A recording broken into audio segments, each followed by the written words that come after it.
ಶ್ರೀ ಗುರು ಬಸವಲಿಂಗಾಯ ನಮಃ. ವಿಶ್ವಗುರು, ಮಾನವತಾವಾದಿ, ಕಾರಣಿಕ ಪುರುಷ, ಸ್ತ್ರೀ ಕುಲೋದ್ಧಾರಕ ಅಪ್ಪ ಬಸವಣ್ಣನವರನ್ನ ಸ್ಮರಿಸಿಕೊಂಡು, ವಿಶ್ವದ ಎಲ್ಲ ದಾರ್ಶನಿಕರನ್ನ ಸ್ಮರಿಸಿಕೊಂಡು, ಎಲ್ಲ ಸಂತ ಮಹಂತರನ್ನ, ಶಿವಯೋಗಿಗಳನ್ನ ಸ್ಮರಿಸಿಕೊಂಡು, ಎನ್ನ ಆರಾಧ್ಯ ದೈವ ಗುರುಮಲ್ಲೇಶ್ವರರನ್ನು ಕೂಡ ಭಕ್ತಿಯಿಂದ ಸ್ಮರಿಸಿಕೊಂಡು, ಜಹೀರಾಬಾದಿನಲ್ಲಿ ಲಿಂಗಾಯತ ಸಮಾಜದವರು ಪ್ರತಿನಿತ್ಯವೂ ಕೂಡ ಭಗವಂತನ ಸಂಸ್ಮರಣೆಯನ್ನು ಮಾಡಿದಂತೆ, ವಿಶೇಷವಾಗಿ ಶ್ರಾವಣ ಮಾಸದಲ್ಲಿ ಈಗಾಗಲೇ ಹೇಳಿದಂತೆ ಶ್ರವಣ ಮನನ ನಿಧಿಧ್ಯಾಸನವನ್ನು ಮಾಡಿ ನಮ್ಮ ಬದುಕು ಜೀವನವನ್ನ ಸಾರ್ಥಕ ಮಾಡಿಕೊಳ್ಳೋದಕ್ಕೋಸ್ಕರವಾಗಿ 1 ತಿಂಗಳ ಪರ್ಯಂತರ ಅಕ್ಕನ ಪಥ ಎನ್ನುವಂಥ ವಿಚಾರ ಚಿಂತನೆಯನ್ನ ಇಲ್ಲಿ ನಿಮ್ಮೆಲ್ಲರಿಗೂ ಕೂಡ ಉಣಬಡಿಸಲಿಕ್ಕೋಸ್ಕರವಾಗಿ ಅಕ್ಕನ ಬದುಕು, ಜೀವನ, ಸಾಧನೆ, ಹಾಗೆ ಅಕ್ಕನೊಟ್ಟಿಗೆ ಬರುವಂತ ಎಲ್ಲ ಶರಣ ಸಮೂಹದ ಬಗ್ಗೆ ನಾವೆಲ್ಲರೂ ಕೂಡ ಚಿಂತನೆಯನ್ನ ನಡೆಸೋಣ ಅನ್ನುವಂಥ ವಿಚಾರವನ್ನ ಇಲ್ಲಿ ವ್ಯಕ್ತಪಡಿಸ್ತಾ, ನೆನ್ನೆಯ ದಿನ ಬಹಳ ಸೊಗಸಾಗಿರ್ತಕ್ಕಂಥ ಅನುಭವಗಳನ್ನ, ತುಂಬಾ ನನಗೆ ಮನಮುಟ್ಟುವ ಹಾಗೆ ತುಂಬಾ ಪರಿಣಾಮ ಅನಿಸುವಂಥದ್ದನ್ನ ನಿನ್ನೆಯ ದಿನ ನಾವೆಲ್ಲರೂ ಕೂಡ ಚಿಂತನೆಯನ್ನು ಮಾಡಿದ್ವಿ. ನಾವು ಕೊನೆಯ ಒಂದು ಘಟ್ಟದಲ್ಲಿ ಒಂದು ಉದಾಹರಣೆಯನ್ನ ನಿಮಗೆ ಕೊಟ್ವಿ. ಆ ಕೋಟೆಯನ್ನ ಸ್ಪರ್ಶವನ್ನ ಮಾಡುವಂತ ಸಂದರ್ಭದಲ್ಲಿ ನಮ್ಮೆಲ್ಲರಿಗೂ ಕೂಡ ಒಬ್ಬ ಮಾರ್ಗದರ್ಶಕರು ಬೇಕು, ಒಬ್ಬರು ತಿಳುವಳಿಕೆಯನ್ನು ಮೂಡಿಸೋರು ಬೇಕು. ಹಾಗೆ ಆತನಿಗೂ ಕೂಡ ಕಣ್ಣು ಕಾಣದೇ ಇರುವಂತ ವ್ಯಕ್ತಿಗೆ ಹೇಗೆ ಒಬ್ಬ ವ್ಯಕ್ತಿ ಬಂದು ತೋರಿಸ್ತಾನೋ, ಆ ಕೋಟೆಯ ಸ್ಪರ್ಶವನ್ನ ಮಾಡಿಸ್ತಾನೋ, ಹಾಗೆ ಮನುಷ್ಯನು ಕೂಡ ತನ್ನ ಬದುಕಿನಲ್ಲಿ, ಜೀವನದಲ್ಲಿ ಸಾಂಸಾರಿಕ ಅನ್ನುವಂಥ ಒಂದು ಕೋಟೆಯಲ್ಲಿ, ಆ ಸುತ್ತುಗೆಯಲ್ಲಿ ಜನನ ಮರಣ ಅನ್ನುವಂಥ ಕೋಟೆಯನ್ನ ಆತ ಸುತ್ತುವಂಥದ್ದನ್ನ ನಾವು ನೋಡ್ತೇವೆ ಅನ್ನುವಂಥದ್ದು. ಹಾಗೆ ಆ ಕೋಟೆಯ ಹೆಬ್ಬಾಗಿಲೇನಿತ್ತಲ್ಲ, ಆ ಮುಕ್ತಿಯ ಆ ಮಾರ್ಗವನ್ನ ಹುಡುಕೋದಕ್ಕೋಸ್ಕರವಾಗಿ ಆತ ಹಾಗೆ ಸುತ್ತುತ್ತಾ ಹೋಗ್ತಾನೆ. ಇನ್ನೇನು ಆ ಬಯಲ, ಆ ಪರಾತ್ಪರ ಪರವಸ್ತುವನ್ನ ಕಾಣಬೇಕು ಅನ್ನೋಷ್ಟರಲ್ಲಗಾಗಿ ಆತನಿಗೆ ಏನಾಗ್ತದಪ್ಪ ಅಂದ್ರೆ, ಭವಚಕ್ರದಲ್ಲಿ ಸುತ್ತಿ ಸುತ್ತಿ ಸುತ್ತಿ ಶರಣರು ಹೇಳುವಂತೆ 84 ಲಕ್ಷ ಯೋನಿಯಲ್ಲಿ ತಿರುಗಿ ತಿರುಗಿ ಬಂದಂತೆ ಆತ ಸುತ್ತಿ ಸುತ್ತಿ ಆತ ತಿರುಗುತ್ತಾನೆ. ಆ ಹೆಬ್ಬಾಗಿಲು ಅನ್ನುವಂತ ಆ ಗುರುಕಾರುಣ್ಯವನ್ನ ಇನ್ನೇನು ತಲುಪುವಷ್ಟರಲ್ಲಿ ಸಾಂಸಾರಿಕವಾಗಿರುವಂತ ವಿಷಯ ಅನ್ನುವಂತ ಒಂದು ತುರಿಕೆ ಆತನಿಗೆ ಪ್ರಾರಂಭ ಆಗೋದನ್ನ ನಾವು ನೋಡ್ತೇವೆ. ಹಾಗೆ ನಮಗೆ ಅರಿವು ಮತ್ತೆ ಮರವು ಎರಡೂ ಕೂಡ ಇದೆ. ಮರೆವು ಆದಾಗ ನಮ್ಮನ್ನ ಜಾಗೃತಿಗೊಳಿಸುವಂಥದ್ದು ಅರಿವು ಅನ್ನುವಂಥದ್ದು. ಅಂತ ಅರಿವನ್ನ ಜಾಗೃತಗೊಳಿಸೋದಕ್ಕೋಸ್ಕರವಾಗಿ ಗುರು ಬೇಕು ಅನ್ನುವಂಥದ್ದು. ಅಕ್ಕನ ತಂದೆ ತಾಯಿಗಳು ಕೂಡ ವ್ಯಾಪಾರ ಮಾಡುವಂತ ಆ ಓಂಕಾರ ಶೆಟ್ಟಿಯವರು ಒಳ್ಳೆ ಸಂಸ್ಕಾರಯುಕ್ತವಾಗಿರುವಂತ ಬದುಕು ಜೀವನವನ್ನ ನಡೆಸ್ತಾ ಇರ್ತಾರೆ.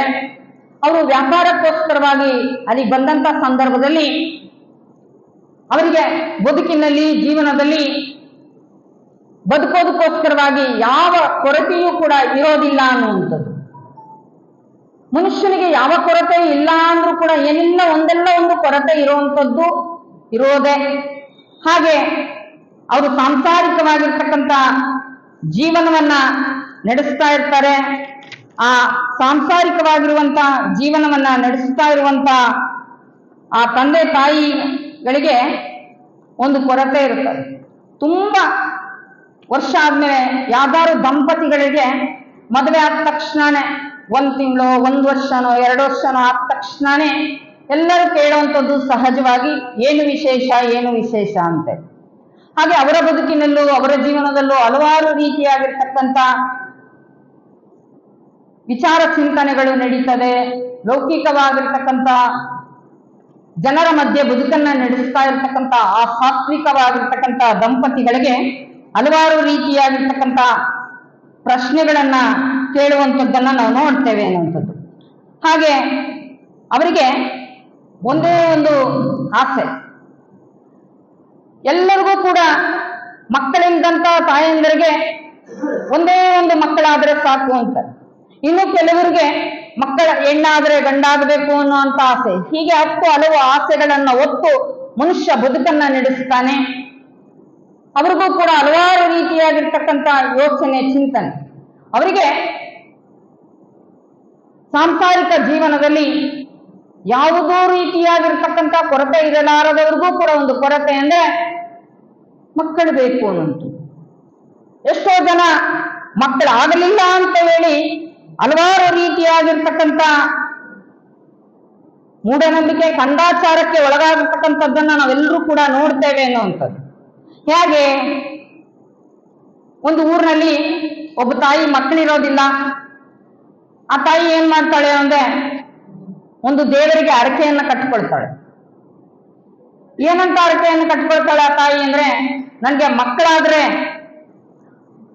ನಿನ್ನ ರಥೋತ್ಸವ ಆಗ್ತದಲ್ಲ, ಆ ರಥೋತ್ಸವದ ಗಾಳಿಗೆ ನನ್ನ ಮಗುವನ್ನ ಕೊಡ್ತೀನಿ ಅಂತ. ಎಂತ ಅಂಧಶ್ರದ್ಧೆ, ಅಂಧಭಕ್ತಿ ಅಂತ ಒಂದು ಆಲೋಚನೆಯನ್ನ, ಚಿಂತನೆಯನ್ನ ಮಾಡಿ ಆಕೆ ಹರಕೆಯನ್ನ ಹೊರತಾಳೆ. ಕಾಲಾನಂತರದಲ್ಲಿ ಆಕೆಗೊಂದು ಮಗು ಆಗ್ತದೆ. ಮಗು ಆದಾಗ ಆಡಿದಂತೆ ನಡ್ಕೋಬೇಕಲ್ವಾ? ಹಾಗೆ ಅಲ್ಲಿ ನಡೆದಿರ್ತಕ್ಕಂಥವ್ರು ಕೆಲವರಿಗೆ ಅದು ತಿಳಿದಿರ್ತದೆ. ಅವ್ರಂತಾರೆ, ನಿನಗೆ ಗಂಡು ಮಗು ಆಗಿದೆ, ನೀನು ಗಂಡು ಮಗು ಆದ್ರೆ ಈ ಶಿವಯೋಗಿಯ ರಥಕ್ಕೆ ನನ್ನ ಮಗುವನ್ನ ಕೊಡ್ತೀನಿ ಅಂತ ಹೇಳಿದ್ದೆ. ಈಗ ರಥೋತ್ಸವ ಪ್ರಾರಂಭ ಆಗ್ತದೆ, ನಿನ್ನ ಮಗುವನ್ನ ತಂದು ಆ ರಥದ ಗಾಲಿಗೆ ಮಲಗಿಸು ಅಂತಾರೆ. ಆಕೆಗೆ ಆತಂಕ ಆಗ್ತದೆ. ಮಗು ಬೇಕು ಅಂತ ಅಂದಾಗ ಬಹಳ ಶ್ರದ್ಧೆಯಿಂದ, ನಿಷ್ಠೆಯಿಂದ ಆಕೆ ಮಕ್ಕಳಾದ್ರೆ ಸಾಕು, ನಾನು ಯಾವ ತ್ಯಾಗಕ್ಕೂ ಬೇಕಾದ್ರೂ ಸಿದ್ಧ ಅಂತ ಹೇಳಿ ಆಕೆ ನಿಂತ ಸಂದರ್ಭದಲ್ಲಿ ಮಗು ಆದ ತಕ್ಷಣನೇ ಆಕೆ ಆಲೋಚನೆ, ಚಿಂತನೆ ಬೇರೆ ಆಗ್ತದೆ. ಹಾಗೆ ಗರ್ಭದಲ್ಲಿರುವಂತ ಶಿಶುವು ಕೂಡ ಆ ಗರ್ಭದಲ್ಲಿದ್ದಾಗ ಆ ಮಲಮೂತ್ರದ ಮಧ್ಯೆ ಇದ್ದಂತ ಸಂದರ್ಭದಲ್ಲಿ ಭಗವಂತ ಹೊರಗೆ ಬಂದ್ರೆ ಸಾಕು, ನಾನು ಸದಾ ನಿನ್ನ ನಾಮಸ್ಮರಣೆಯನ್ನ ಮಾಡ್ತೀನಿ, ಸದಾ ಸತ್ಕಾರ್ಯವನ್ನ ಮಾಡ್ತೀನಿ, ಸದಾ ಭಗವಂತ ಚಿಂತನೆಯಲ್ಲಿರ್ತೀನಿ ಅನ್ನುವಂಥದ್ದು. ಹೊರಗೆ ಬಂದ ತಕ್ಷಣ ಅದೆಲ್ಲವನ್ನು ಕೂಡ ಹೇಗೆ ಮರಿತಾರೋ ಹಾಗೆ ಆ ತಾಯಿ ಕೂಡ ನೆನಪಿಸೋಕೊಬ್ರು ಇರ್ತಾರಲ್ಲ, ಹಾಗೆ ಕರ್ಕೊಂಬಂದು ಮಲಗಿಸು ಅಂದ್ರು. ಆಕೆ ಎಲ್ಲೆಲ್ಲಿ ಹುಡುಕಿದ್ರು ಸಿಗ್ತಾ ಇಲ್ಲ. ಹಾಗೆ ಆಕೆಯನ್ನ ಕರೆತಂದು ಮಲಗಿಸ್ತಾರೆ. ಆ ಶಿವಯೋಗಿಯ ಕೃಪೆ. ಅರಮುನಿದರು ಗುರುವಲಿದು ಕಾವ, ಗುರುಮನಿದರೆ ಅರಕಾಯಲಾರ ಅಂತಾರೆ ಮೈಲಾರ ಬಸವಲಿಂಗ ಶರಣರು.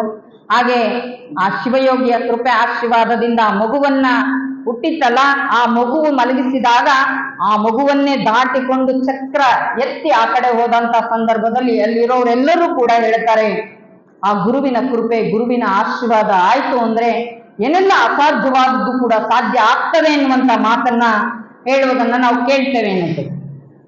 ಹಾಗೆ ಇನ್ನು ಕೆಲವರು ತಾಯಂದರಿಗೆ ಎಷ್ಟು ಆ ತಾಯಿಗೆ ಮಾನಸಿಕವಾಗಿ ತೊಂದರೆ ಕೊಡ್ತಾರೆ ಅಂತ ಅಂದ್ರೆ, ಓ ನೀನು ಮಕ್ಕಳಾಗಿಲ್ಲ, ನೀನು ಬಂಜೆ, ಹಾಗೆ ಹೀಗೆ ಅಂತೇಳಿ ಆಕೆಗೆ ಮಕ್ಕಳಾಗಿಲ್ಲ ಅನ್ನೋ ಚಿಂತೆಗಿಂತಲೂ ಕೂಡ ಆ ಜನರಾಡುವ ಮಾತು ಇದೆಯಲ್ಲ, ಅದು ಮಾನಸಿಕವಾಗಿ ತುಂಬಾ ನೋವು ಕೊಡುವಂಥದ್ದನ್ನ ನಾವು ನೋಡ್ತೇವೆ ಅನ್ನುವಂಥದ್ದು. ಹಾಗೆ ಅದರ ಹೆಸರಲ್ಲಿ ಹಲವಾರು ರೀತಿಯಾಗಿರುವಂತಹ ಬಲಿಗಳನ್ನ ಕೊಡುವಂಥದ್ದು. ನಿಮ್ ಕಡೆ ಇಲ್ವೇನೋ ಗೊತ್ತಿಲ್ಲ, ನಮ್ ಕಡೆ ಮಕ್ಕಳಾದ್ರೆ ಸಿಡಿ ಮರ ಅಂತ, ಸಿಡಿ ಕೊಡೋದು ಅಂತೇಳಿ ಆ ಗಾಡಿ ತರ ಇರ್ತದೆ, ಅದಕ್ಕೆ ಉದ್ದಕ್ಕೊಂದು ಮುಂದೆ ಕೋಲ್ ಕಟ್ಟಿರ್ತಾರೆ. ಆ ಕೋಲಿನ ಮುಂಭಾಗದಲ್ಲಿ ಮಗುವನ್ನ ಕಟ್ಟಿ ಗರಗರ ಗರಗರ ತಿರುಗಿಸ್ತಾರೆ. ಇಂಥ ಒಂದು ವಿಚಿತ್ರವಾಗಿರ್ತಕ್ಕಂಥ ವರ್ತನೆಯನ್ನ ಮಾಡುವಂಥದ್ದು ಇದು ನಮ್ಮ ತತ್ವಕ್ಕೆ ವಿರುದ್ಧವಾಗಿರುವಂಥದ್ದನ್ನ ನಾವು ನೋಡ್ತೇವೆ ಅನ್ನುವಂಥದ್ದು. ಹಾಗೆ ಕೆಲವರು ಅರಳಿ ಮರ ಸುತ್ತಿದ್ರೆ ಮಕ್ಕಳಾಗ್ತವೆ ಅನ್ನುವಂಥವ್ರು ತುಂಬಾ ಜನರ ನಂಬಿಕೆ ನಾವೆಲ್ಲರೂ ಕೂಡ ಕೇಳಿದ್ದೀವಿ. ಯಾಕೆ ಅಂತ, ನೀವು ಯಾಕೆ ಸುತ್ತುತ್ತೀರಾ ಅಂತ ಕೇಳಿದ್ರೆ ಅವರು ನಮ್ಗೆ ಹೇಳಿದ್ದಾರೆ, ಅರಳಿ ಮರ ಸುತ್ತಿದ್ರೆ ನಿಮ್ಗೆ ಮಕ್ಕಳಾಗ್ತವಂತೆ, ಅದಕ್ಕೆ ನಾವು ಅರಳಿ ಮರ ಸುತ್ತುತ್ತೀವಿ ಅಂತ. ವೈಜ್ಞಾನಿಕವಾಗಿ ಅರಳಿ ಮರ ಸುತ್ತೋದ್ರಿಂದ ಮಕ್ಕಳಾಗೋದಾದ್ರೆ ಮದುವೆ ಯಾಕಾಗಬೇಕು ಅಂತೇಳಿ ಅಲ್ವಾ? ಸತಿಪತಿಗಳು ಒಂದಾಗಿ ಸಾಂಸಾರಿಕವಾಗಿರ್ತಕ್ಕಂಥ ಜೀವನವನ್ನ ನಡೆಸಿ ಆ ಗುರುಕಾರುಣ್ಯದಿಂದ, ಪರಮಾತ್ಮನ ನಾಮ ಸ್ಮರಣೆಯಿಂದ ಸತಿಪತಿಗಳು ಒಂದಾಗಿ ತನ್ನ ಬದುಕು ಜೀವನವನ್ನ ನಡೆಸಿದಾಗ ಅವರಿಗೆ ಮಗುವಾಗೋದು. ಕೆಲವರಿಗೆ ಇನ್ನೂ ಆಗಿಲ್ವಲ್ಲ. ನಮ್ಮ ಊರಿನಲ್ಲಿ ಒಂದು ಘಟನೆ ನಡೆದಿತ್ತು. ನಮ್ಮ ಮನೆಗೆ ಒಬ್ರು ಗುರುಗಳು ಬಂದಿದ್ರು. ನಮ್ಮ ತಾಯಿ ಹತ್ರ ಒಬ್ಬ 60ರಿಂದ 65 ವರ್ಷದ ಹೆಣ್ಮಗಳು ಬಂದು ನಮ್ಮ ತಾಯಿ ಹತ್ರ ಕೇಳಿದ್ರು, ಅಮ್ಮ, ನನಗೆ ತುಂಬಾ ಜನ ನಿನಗೆ ಮಕ್ಕಳಾಗಿಲ್ಲ, ನಿನಗೆ ಮಕ್ಕಳಿಲ್ಲ, ಏನೆಲ್ಲವಾಗಿರ್ತಕ್ಕಂಥ 1 ದಿನ 2 ದಿನ ಅಲ್ಲ, ದಿನಾಲು ಒಬ್ಬೊಬ್ರು ಒಂದೊಂದು ಮಾತು ಅಂತ ಇದ್ದಾರೆ ಅಂತ ಹೇಳಿ. ಅವ್ರು ಹೇಳ್ತಾ ಇದ್ರು, ನಿಮ್ಮ ಮನೆಗೆ ಗುರುಗಳು ಬರ್ತಾರಲ್ಲ, ನಾನು ಬರಬಹುದೇ? ಅಯ್ಯೋ ನೀನೇನು, ಎಲ್ಲರೂ ಬರಬಹುದು. ಆ ಗುರುಗಳು 2 ಉತ್ತುತ್ತಿ ಹಣ್ಣು ಕೊಟ್ರು ಅವರಿಗೆ, ಆಶೀರ್ವಾದವನ್ನು ಮಾಡಿ. ನಮ್ಮ ತಾಯಿ ಹೇಳ್ತಾ ಇದ್ರು, ಏನ್ ನಿಮಗೆ ಗೊತ್ತಾಗಲ್ವಾ, ಇಷ್ಟು ವಯಸ್ಸಾದವ್ರಿಗೆಲ್ಲಾದ್ರೂ ಮಕ್ಕಳಾಗೋದುಂಟಾ ಅಂತ ಹೇಳಿ. ಆ ಗುರುನಾಥನ ಕೃಪೆ, ಗುರುನಾಥನ ಆಶೀರ್ವಾದ, ಗುರುವಿನ ಕರುಣೆ ಆದ್ರೂ ಆಗಬಹುದು ಅಂತೇಳಿ ಆ ಗುರುವಿನ ಆಶೀರ್ವಾದವನ್ನು ಮಾಡಿ.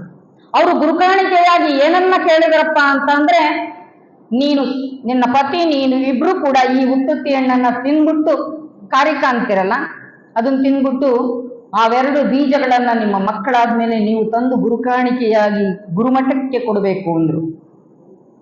ಕಾಲಾನಂತರ ಆ ತಾಯಿ ಗರ್ಭವತಿನೂ ಕೂಡ ಆದ್ರು, ಆಕೆಗೆ ಒಂದು ಹೆಣ್ಣು ಮಗು ಕೂಡ ಆಯ್ತು. ಅವರು ಆ ಗುರುಕಾಣಿಕೆಯಾಗಿ ಆ ಬೀಜವನ್ನ ತಗೊಂಡೋಗಿ ಆ ಶ್ರೀಮಠಕ್ಕೆ ಕೊಟ್ಟರು ಅನ್ನೋದು. ಹಾಗೆ ಓಂಕಾರ ಶೆಟ್ಟಿ ನಿರ್ಮಲಾ ಲಿಂಗಮ್ಮನವ್ರಿಗೂ ಕೂಡ ತುಂಬಾ ದಿನದಿಂದ ಮಕ್ಕಳಾಗದೇ ಇರುವಂತ ಕಾರಣದಿಂದ ಅವ್ರಿಗೂ ಕೂಡ ಒಂದು ಹೆಣ್ಣು ಮಗು ಆಗ್ತದೆ. ಇವತ್ತು ಹೆಣ್ಣು ಮಗು ಆಗ್ತದೆ ಅಂದ್ರೆ ಸಾಕು, ಅಯ್ಯೋ ಎಣ್ಣೆ ಅನ್ನುವಂಥದ್ದನ್ನ ಎಷ್ಟೋ ಜನ ಒಂದು ರೀತಿ ನಿಕೃಷ್ಟವಾಗಿ ಕಾಣುವಂಥದ್ದನ್ನ ನಾವು ನೋಡ್ತೇವೆ ಅನ್ನೋದು. ನಾವು ಹೆಣ್ಣು ಮಕ್ಕಳು ಹುಟ್ಟಿದ್ರೆ ಸಾಕು, ತುಂಬಾ ಜನ ಅಂತಾರೋ, ಅಯ್ಯೋ ನಮ್ಗೆ ಹೊರೆ, ಅಥವಾ ಹೆಣ್ಣು ಹುಟ್ಟಿದ್ರೆ ಪೀಡೆ ಅನ್ನುವಂಥದ್ದು, ಆ ರೀತಿಯಾಗಿರ್ತಕ್ಕಂಥ ಭಾವನೆಯನ್ನ ವ್ಯಕ್ತಪಡಿಸ್ತಾರೆ. ಹೆಣ್ಣು ಗಂಡು ಅನ್ನುವಂತಹದ್ದು ದೇಹ ರೂಪವನ್ನ ನೋಡಿದಾಗೆ ಗೊತ್ತಾಗ್ತದೆ, ಆದ್ರೆ ಮನಸ್ಸಿನ ಆತ್ಮಕ್ಕೆ ಆ ಹೆಣ್ಣು ಗಂಡು ಅನ್ನುವಂತ ತಾರತಮ್ಯವೇ ಇಲ್ಲ ಅನ್ನುವಂಥದ್ದನ್ನ ನಾವು ಕಾಣ್ತೇವೆ ಅನ್ನುವಂಥದ್ದು.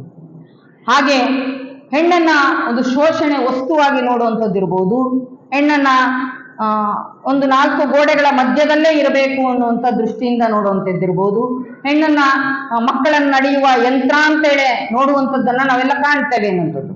ಒಂದ್ ಕಡೆ ಅನುಭವಿಗಳು ಹೇಳ್ತಾರೆ, ಹೆಣ್ಣು ಹೆರಿಗೆ ಯಂತ್ರವೂ ಕೂಡ ಅಲ್ಲ, ಹೆಣ್ಣು ಶೋಷಣೆ ವಸ್ತುವಲ್ಲ, ಹೆಣ್ಣು ಪಾಪದ ಪುತ್ಥಳಿಯೂ ಕೂಡ ಅಲ್ಲ, ಹೆಣ್ಣು ಹುಣ್ಣು ಅಲ್ಲ, ಹೆಣ್ಣು ಸಮಾಜದ ಕಣ್ಣು ಅಂತ ಹೇಳ್ತಾರೆ ಶರಣರು ಅನ್ನುವಂಥದ್ದು. ಅಂತ ಸಮಾಜದ ಕಣ್ಣು ಆ ಓಂಕಾರ ಶೆಟ್ಟಿ ಲಿಂಗಮ್ಮನವರು ಜಗತ್ತಿನ ಕಲ್ಯಾಣಕ್ಕೋಸ್ಕರವಾಗಿ ಆ ಗುರುವಿನ ಕೃಪೆ ಆಶೀರ್ವಾದದಿಂದ ಮಗು ಬೇಕು ಅಂತ ಅಷ್ಟೇ ಕೇಳ್ತಾರೆ ವಿನಃ ಹೆಣ್ಣು ಗಂಡು ಅನ್ನುವಂತ ತಾರತಮ್ಯವನ್ನ ಎಣಿಸೋದಿಲ್ಲ. ಅವ್ರಿಗೂ ಕೂಡ ಗುರುವಿನ ಕೃಪೆ ಆಶೀರ್ವಾದದಿಂದ ಒಂದು ಮಗು ಆಗ್ತದೆ. ಒಬ್ಬ ತಾಯಿಗೆ ಮಗು ಆಗುತ್ತೆ ಅನ್ನುವಂತ ಒಂದು ಮುನ್ಸೂಚನೆ ಕಂಡಾಕ್ಷಣ ಹಲವಾರು ರೀತಿಯಾಗಿರ್ತಕ್ಕಂಥ ಆಕೆಗೆ ಆರೈಕೆ ಪೂರೈಕೆಗಳನ್ನ ಮಾಡೋದನ್ನ ನಾವು ನೋಡ್ತೇವೆ ಅನ್ನುವಂಥದ್ದು. ಹಾಗೆ ಶರಣರು ಹೇಳ್ತಾರೆ, ಯಾಗಿರ್ಬೇಕು ಆ ತಾಯಿ ಅಂದ್ರೆ, ಶರಣರ, ಸಂತರ, ಯೋಗಿಗಳ, ಶಿವಯೋಗಿಗಳ, ಸಮಾಜದ ಹೋರಾಟಗಾರರ ಹಲವಾರು ರೀತಿಯಾಗಿರ್ತಕ್ಕಂಥ ಜೀವನ ಚರಿತ್ರೆಗಳನ್ನ ಆ ತಾಯಿ ಓದಬೇಕು ಅನ್ನುವಂಥದ್ದು. ಸದಾ ಭಗವಂತ ನಾಮ ಸಂಕೀರ್ತನೆಯನ್ನ ಕೇಳಬೇಕು, ಭಗವಂತನ ನಾಮಸ್ಮರಣೆಯನ್ನು ಮಾಡಬೇಕು. ಹಾಗೆ ಶರಣರು ಹೇಳ್ತಾರೆ, ಬ್ರಹ್ಮಚರ್ಯವನ್ನು ಕೂಡ ಪಾಲನೆ ಮಾಡಬೇಕು. ಆಕೆ ತಗೊಳ್ಳುವಂತ ಆಹಾರ, ವಿಹಾರ, ವಿಚಾರ, ಹಾಗೆ ಆಟ ಪಾಠ, ಮಾಟ ಕೂಟ ಎಲ್ಲವೂ ಕೂಡ ತುಂಬಾ ಮಗುವಿನ ಮೇಲೆ ಪರಿಣಾಮ ಬೀರುವಂತದ್ದನ್ನ ನಾವು ನೋಡ್ತೇವೆ ಅನ್ನುವಂಥದ್ದು. ಹಾಗೆ ಉತ್ತಮವಾಗಿರುವಂತ ಸಂಸ್ಕಾರವನ್ನ ಕೊಡಬೇಕು. ಆ ಮಗುವಿನ ಜೀವನ ಯಾವಾಗ ಪ್ರಾರಂಭ ಆಗ್ತದೆ ಅಂತ ಕೇಳೋದಾದ್ರೆ, ನಾವಂತೀವಿ ಮಗು ಹುಟ್ಟಿದ ಮೇಲೆ ಅಂತ. ಇಲ್ಲ, ಮಗು ಗರ್ಭದಲ್ಲಿರುವಾಗಲೇ ಆ ಮಗುವಿಗೆ ತನ್ನ ಜೀವನ ಪ್ರಾರಂಭ ಆಗ್ತದೆ ಅನ್ನೋದು. ಇವಾಗ ನೋಡಿದೀವಿ, ಎಷ್ಟೋ ಮಕ್ಕಳು ಹುಟ್ಟೋಕ್ಕಿಂತಾನೆ ಮುಂಚೆನೆ ಶಾಲೆಗೆ ಅಡ್ಮಿಷನ್ ಮಾಡಿಸ್ತಾ ಇದ್ದಾರೆ ಅನ್ನುವಂಥದ್ದು ನಾವು ಕೇಳ್ಪಟ್ವಿ ಅನ್ನೋದು. ಗರ್ಭದಲ್ಲಿರುವಂತ ಶಿಶುವಿಗೆ ಅಡ್ಮಿಷನ್ ತಗೊಳ್ಳುವಂಥದ್ದು. ವಿಜ್ಞಾನ ಮುಂದುವರೆದಿದೆ, ವಿಜ್ಞಾನ ಮುಂದುವರೆದಿದೆ, ಯಾವುದರಲ್ಲಿ ಮುಂದುವರಿಬೇಕಾಗಿತ್ತು ಅದರಲ್ಲಿ ಮುಂದುವರಿತಾ ಇಲ್ಲ ಅನ್ನುವಂಥದ್ದು. ಮಕ್ಕಳ ಬಾಲ್ಯ, ಆಟ ಪಾಠ ಇದೆಲ್ಲ ನಂತರ ಮಕ್ಕಳಿಗೆ ಶಿಕ್ಷಣ ಕೊಡಬೇಕಾದಂಥವ್ರು ಬಾಲ್ಯದಲ್ಲಿರುವಂತ ಶಿಶುವಿಗೆ, ಆ ಗರ್ಭದಲ್ಲಿರುವಂತ ಶಿಶುವಿಗೆ ಅಡ್ಮಿಷನ್ ತಗೊಳ್ತಾರೆ ಅಂತ ಅಂದ್ರೆ ಈ ರೀತಿಯಾಗಿರ್ತಕ್ಕಂಥ ಆಲೋಚನೆಗಳು ಸಮಂಜಸ ಅಲ್ಲ ಅಂತ ಹೇಳಿ ಶರಣರು ಹೇಳ್ತಾರೆ ಎನ್ನುವಂಥದ್ದು. ಹಾಗೆ ಆ ತಾಯಿಗೆ ಒಂದು ಹೆಣ್ಣು ಮಗು ಹುಟ್ಟುತ್ತದೆ. ಹೆಣ್ಣು ಮಗು ಹುಟ್ಟಿದಾಗ ಆ ಮಗುವಿನ ಆರೈಕೆ ಆ ಎಲ್ಲ ಪೂರೈಸಿ ತದನಂತರ ಗುರುವಿಗೊಂದು ಕೃತಜ್ಞತೆಯನ್ನ ಸಲ್ಲಿಸ್ತಾರೆ. ಆ ಗುರುವಿಗೊಂದು ಕೃತಜ್ಞತೆಯನ್ನ ಸಲ್ಲಿಸಿ ಆ ಶರಣ ದಂಪತಿಗಳು ಆ ಮಗುವಿಗೆ ಸಂಸ್ಕಾರವನ್ನ ಕೊಡಬೇಕು ಅನ್ನುವಂಥದ್ದು. ಗುರುಗಳನ್ನ ಕರೆಸಿ ಆ ಮಗುವಿಗೆ ಹಸ್ತಮಸ್ತಕ ಸಂಯೋಗವನ್ನ ಮಾಡಿಸ್ತಾರೆ. ತದನಂತರ ಆ ಮಗುವಿನ ಪಾಲನೆ ಪೋಷಣೆಯನ್ನ ಮಾಡ್ತಾ ಆ ಮಗುವಿಗೆ ಒಳ್ಳೆ ಶಿಕ್ಷಣವನ್ನ ಕೊಡಿಸ್ಬೇಕು ಅನ್ನುವಂಥದ್ದು. ಒಳ್ಳೆ ಶಿಕ್ಷಣವನ್ನ ಯಾವ ರೀತಿಯಾಗಿ ಕೊಡಿಸ್ಬೇಕು? ಶಿಕ್ಷಣದಲ್ಲಿ ಆಧ್ಯಾತ್ಮಿಕವಾಗಿರುವಂತಹ ಶಿಕ್ಷಣ, ಭೌತಿಕವಾಗಿರುವಂತಹ ಶಿಕ್ಷಣ. ನಾವು ಆಧ್ಯಾತ್ಮಿಕದಲ್ಲಿ ಇದೀವಿ ಅಂತ ಅಂದ್ರೆ ನಮಗೆ ಬರೀ ಆಧ್ಯಾತ್ಮಿಕವಾಗಿರುವಂತಹ ಶಿಕ್ಷಣ ಒಂದೇ ಬೇಕಾಗಿರುವಂತದ್ದಲ್ಲ. ಎಲ್ಲಾ ರೀತಿಯಾಗಿರ್ತಕ್ಕಂತಹ ಶಿಕ್ಷಣವನ್ನ, ಬದುಕಿನ ಪಾಠವನ್ನ ಕಲಿಬೇಕಾಗ್ತದೆ ಎನ್ನುವಂಥದ್ದು. ಹಾಗೆ ಮನುಷ್ಯನಾಗಿರ್ತಕ್ಕಂಥವನಿಗೆ ದೈಹಿಕವಾಗಿ, ಮಾನಸಿಕವಾಗಿ, ಭೌತಿಕವಾಗಿ ನಾವೆಲ್ಲವನ್ನೂ ಕೂಡ ಬದುಕಿನಲ್ಲಿ ವಿದ್ಯೆ ಎನ್ನುವಂಥದ್ದು ಬಹಳ ಅವಶ್ಯಕವಾಗಿ ಬೇಕು. ಅದೊಂದು ಸಾಧನವಾಗಿ ಕೂಡ ಸ್ವೀಕಾರ ಮಾಡಬೇಕು ಅನ್ನುವಂಥದ್ದು. ನಾವು ಶಿಕ್ಷಣವನ್ನ ಕಲ್ತ್ಕೊಂಡ್ವಿ ಅಂತ ಅಂದ್ರೆ, ಶಿಕ್ಷಣವನ್ನ ಪಡ್ಕೊಂಡ್ವಿ ಅಂದ್ರೆ ನೂರಾರು ಸಮಸ್ಯೆಗಳಿಗೆ ಪರಿಹಾರವನ್ನ ಕಂಡುಕೊಳ್ತೀವಿ. ಅದೇ ನಾವು ಶಿಕ್ಷಣವನ್ನೇನಾದ್ರೂ ಕೊಡ್ಲಿಲ್ಲ, ನಾವು ಪಡ್ಕೊಳ್ಳಿಲ್ಲ ಅಂತ ಅಂದ್ರೆ ಅಲ್ಲಿ ನೂರಾರು ಸಮಸ್ಯೆಗಳು ಉದ್ಭವ ಆಗ್ತವೆ ಅನ್ನುವಂಥದ್ದನ್ನ ನಾವು ನೋಡ್ತೇವೆ. ನಾವು ಶಿಕ್ಷಣವನ್ನ ಕೊಡಲಾರದೆ ಮಕ್ಕಳಿಗೆ ಇನ್ನೇನೋ ಅಡವು ಆಸ್ತಿ ಏನೆಲ್ಲವನ್ನ ಕೊಟ್ವಿ ಅಂತ ಅಂದ್ರೆ ಆ ಮಕ್ಕಳ ಬದುಕು ಭವಿಷ್ಯ ಏನಾಗ್ತದೆ ಅಂದ್ರೆ ಲಗಾಮಿಲ್ಲದಂತ ಕುದುರೆ ಹಾಕ್ತದೆ. ದಿಕ್ಕು ತಪ್ಪಿದ ಹಾದಿಯನ್ನ ಹಿಡಿದು ಅದು ಇನ್ನೆಲ್ಲೋ ಕುದುರೆ ಹೇಗೆ ಬೀಳಿಸ್ತದೋ ಹಾಗೆ ಬದುಕು ಜೀವನ ಆಗ್ತದೆ ಅಂತೇಳಿ ಶರಣರು ಹೇಳ್ತಾರೆ ಅನ್ನುವಂಥದ್ದು. ಅದಕ್ಕೋಸ್ಕರವಾಗಿ ತರಬೇತಿಯನ್ನ ಕೊಟ್ಟು ಹೇಗೆ ಕುದುರೆಯನ್ನ ಹೇರ್ತೀವೋ ಹಾಗೆ ಮಕ್ಕಳಿಗೂ ಕೂಡ ಉತ್ತಮವಾಗಿರುವಂತಹ ಶಿಕ್ಷಣವನ್ನ ಕೊಡ್ಬೇಕಾಗ್ತದೆ ಎನ್ನುವಂಥದ್ದು. ಆದ್ರೆ ಆ ಶಿಕ್ಷಣ ಒಂದ್ ಕಡೆ ಹೇಳ್ತಾರೆ ಶರಣರು, ಅಂತ ಶಿಕ್ಷಣವನ್ನ ಕೊಡಬೇಕು ಅಂದ್ರೆ ರಾಷ್ಟ್ರದ ಭವಿಷ್ಯ ನಿರ್ಮಾಣ ಆಗ್ಬೇಕಾದ್ರೆ ಶಾಲೆಯ ಆ ಕೊಠಡಿಯಲ್ಲಿ ಕೊಡುವಂತ ಶಿಕ್ಷಣ ಇದೆಯಲ್ಲ ಅದನ್ನ ಮಕ್ಕಳು ಬಹಳ ಏಕಾಗ್ರತೆಯಿಂದ ಕಲಿಬೇಕು. ಎಲ್ಲ ಶಾಲೆಗೆ ಹೋಗೋ ಮಕ್ಕಳು ನೋಡಿ, ಎಲ್ಲರೂ ಕೂಡ ಒಂದೇ ರೀತಿಯನ್ನ ಅಂಕವನ್ನ ಯಾರು ಮಕ್ಕಳು ತಗೊಳ್ಳಲ್ಲ. ಕಾರಣ ಏನು ಅಂತ ಅಂದ್ರೆ ಗುರುಗಳು ಎಲ್ಲರಿಗೂ ಕೂಡ ಎಲ್ಲರಿಗೂ ಸೇರೇ ಒಂದೇ ಸಲ ಪಾಠ ಮಾಡ್ತಾರೆ. ಆದ್ರೂ ಮಕ್ಕಳ ಆ ವಿದ್ಯಾಭ್ಯಾಸದಲ್ಲಿ ಒಬ್ಬರು ಚೆನ್ನಾಗಿ ಅಧ್ಯಯನವನ್ನು ಮಾಡ್ತಾರೆ, ಸ್ವಲ್ಪ ಶಿಕ್ಷಣದಲ್ಲಿ ಕುಂಠಿತ ಆಗ್ತದೆ. ಹೀಗೆ ಹಲವಾರು ವ್ಯತ್ಯಾಸಗಳನ್ನ ಕಾಣ್ತೇವೆ. ಕಾರಣ ಏನಪ್ಪಾ ಅಂದ್ರೆ ಕೆಲವರು ಏಕಾಗ್ರತೆಯಿಂದ ಕಲಿತಾರೆ, ಕೆಲವರು ಆಸಕ್ತಿಯಿಂದ ಕಲಿತಾವೆ. ಮಕ್ಕಳಿಗೆ ಹೇಗೆ ಕಲಿಸ್ಬೇಕು ಅನ್ನುವಂಥದ್ದನ್ನ ಶರಣರು ಬಹಳ ಚೆನ್ನಾಗಿ ಹೇಳ್ತಾರೆ. ನಾವು ಏನ್ ಮಾಡ್ತೀವಿ ತಂದೆ ತಾಯಿಗಳು ಅಂದ್ರೆ ಮಕ್ಕಳಿಗೆ ತುಂಬಾ ಒತ್ತಡವನ್ನ ಹಾಕ್ತೀವಿ. ಎಷ್ಟು ಒತ್ತಡವನ್ನ ಹಾಕ್ತೇವೆ ಅಂತ ಅಂದ್ರೆ ನೀನು ಇಷ್ಟೇ ಅಂಕವನ್ನ ತೆಗಿಬೇಕು, ನೀನು ಹೀಗೆ ಓದಬೇಕು. ಕುದುರೆಗೆ ಹೇಗೆ ಹೋಗುವಂತ ಸಂದರ್ಭದಲ್ಲಿ ಲಗಾಮನ್ನ ಹಾಕಿ ಕಟ್ಟಿ ನಾವು ಕುದುರೆಯನ್ನ ಓಡಿಸ್ತೇವೋ ಹಾಗೆ ಮಕ್ಕಳಿಗೆ ಬಂಧನದಿಂದ ಶಿಕ್ಷೆಯಿಂದ ಶಿಕ್ಷಣವನ್ನ ಕೊಡಿಸೋದಲ್ಲ, ಮಕ್ಕಳಿಗೆ ಪ್ರೀತಿಯಿಂದ ಆ ವಿದ್ಯಾಭ್ಯಾಸವನ್ನ ಶಿಕ್ಷಣವನ್ನ ಕೊಡಬೇಕು ಅನ್ನುವಂತ ಮಾತನ್ನ ಹೇಳ್ತಾರೆ. ಇವತ್ತಿನ ದಿನಮಾನಗಳ ಶಿಕ್ಷಣ ಹೇಗಾಗಿದೆಯಪ್ಪ ಅಂತ ಅಂದ್ರೆ ಅವರು ಮಕ್ಕಳು ತಗೊಂಡೋಗೋ ಪುಸ್ತಕವನ್ನ ನೋಡಿದ್ರೆ, ಬ್ಯಾಗನ್ನ ನೋಡಿದ್ರೆ ಅವರು ಶಾಲೆಗೆ ಹೋಗ್ತಾರೆ ಅಂತೇಳಿ ನಮ್ಗೆ ಯಾರಿಗೂ ಭಾಸ ಆಗೋದೇ ಇಲ್ಲ. ಎಲ್ಲೋ ಪರ್ವತಾರೋಹಣವನ್ನ ಏರೋದಕ್ಕೆ ಹೋಗ್ತಾ ಇದ್ದಾರೇನೋ ಅನ್ನುವಂಥ ರೀತಿ ನಮಗೆ ಭಾಸ ಆಗ್ತದೆ. ಆದ್ರೆ ಮಕ್ಕಳ ಶಿಕ್ಷಣಕ್ಕೆ ಪಠ್ಯಕ್ರಮಗಳು ಹೇಗಿರಬೇಕು ಅನ್ನುವಂಥದ್ದನ್ನು ಕೂಡ ವಿಚಾರವಂತರು ಹೇಳ್ತಾರೆ. ಹಲವಾರು ರೀತಿಯಾಗಿರ್ತಕ್ಕಂಥ ಫಲಕಗಳನ್ನ ನಾವು ನೋಡ್ತೇವೆ. ಬಸ್ಗಳಲ್ಲಿರ್ಬೋದು, ಟ್ರೈನ್ಗಳಿರ್ಬೋದು. ನಮ್ಮ ಲಗೇಜ್, ನಮ್ಮ ಸರಕು ಕಡಿಮೆ ಇದ್ದಷ್ಟು ಪ್ರಯಾಣ ಸುಖಕರ ಅಂತ ಹೇಳ್ತಾರೆ ಅಲ್ವಾ? ಆ ಶಿಕ್ಷಣದ ಮೌಲ್ಯಗಳು ಹೆಚ್ಚಬೇಕು ಅಂದ್ರೆ ಭಾರದ ಆ ವೆಯ್ಟ್ ಅದು ಕಡಿಮೆ ಇರಬೇಕು ಅನ್ನುವಂತ ವಿಚಾರವನ್ನು ಕೂಡ ಶರಣರು ಪ್ರಸ್ತಾಪ ಮಾಡ್ತಾರೆ ಅನ್ನುವಂಥದ್ದು. ಹಾಗೆ ಪ್ರಗತಿಪರವಾಗಿರುವಂತಹ ಶಿಕ್ಷಣವನ್ನ ನಾವು ನೀಡಬೇಕಾದ್ರೆ, ಸುಸಂಸ್ಕೃತವಾಗಿರ್ತಕ್ಕಂಥ ಪ್ರಜೆಯನ್ನ ನಿರ್ಮಾಣ ಮಾಡಬೇಕಾದ್ರೆ ನಮಗೆ 4 ಹಂತದಲ್ಲಿ ವಿಕಾಸಗಳಾಗಬೇಕು ಅಂತ ಹೇಳ್ತಾರೆ ಶರಣರು. ಯಾವ ಆ 4 ವಿಕಾಸಗಳು ಅಂತ ಹೇಳೋದಾದ್ರೆ, ಒಂದು ಬುದ್ಧಿ ವಿಕಾಸ, ಮನೋವಿಕಾಸ, ವ್ಯಕ್ತಿ ವಿಕಾಸ, ಆತ್ಮವಿಕಾಸ ಅಂತ.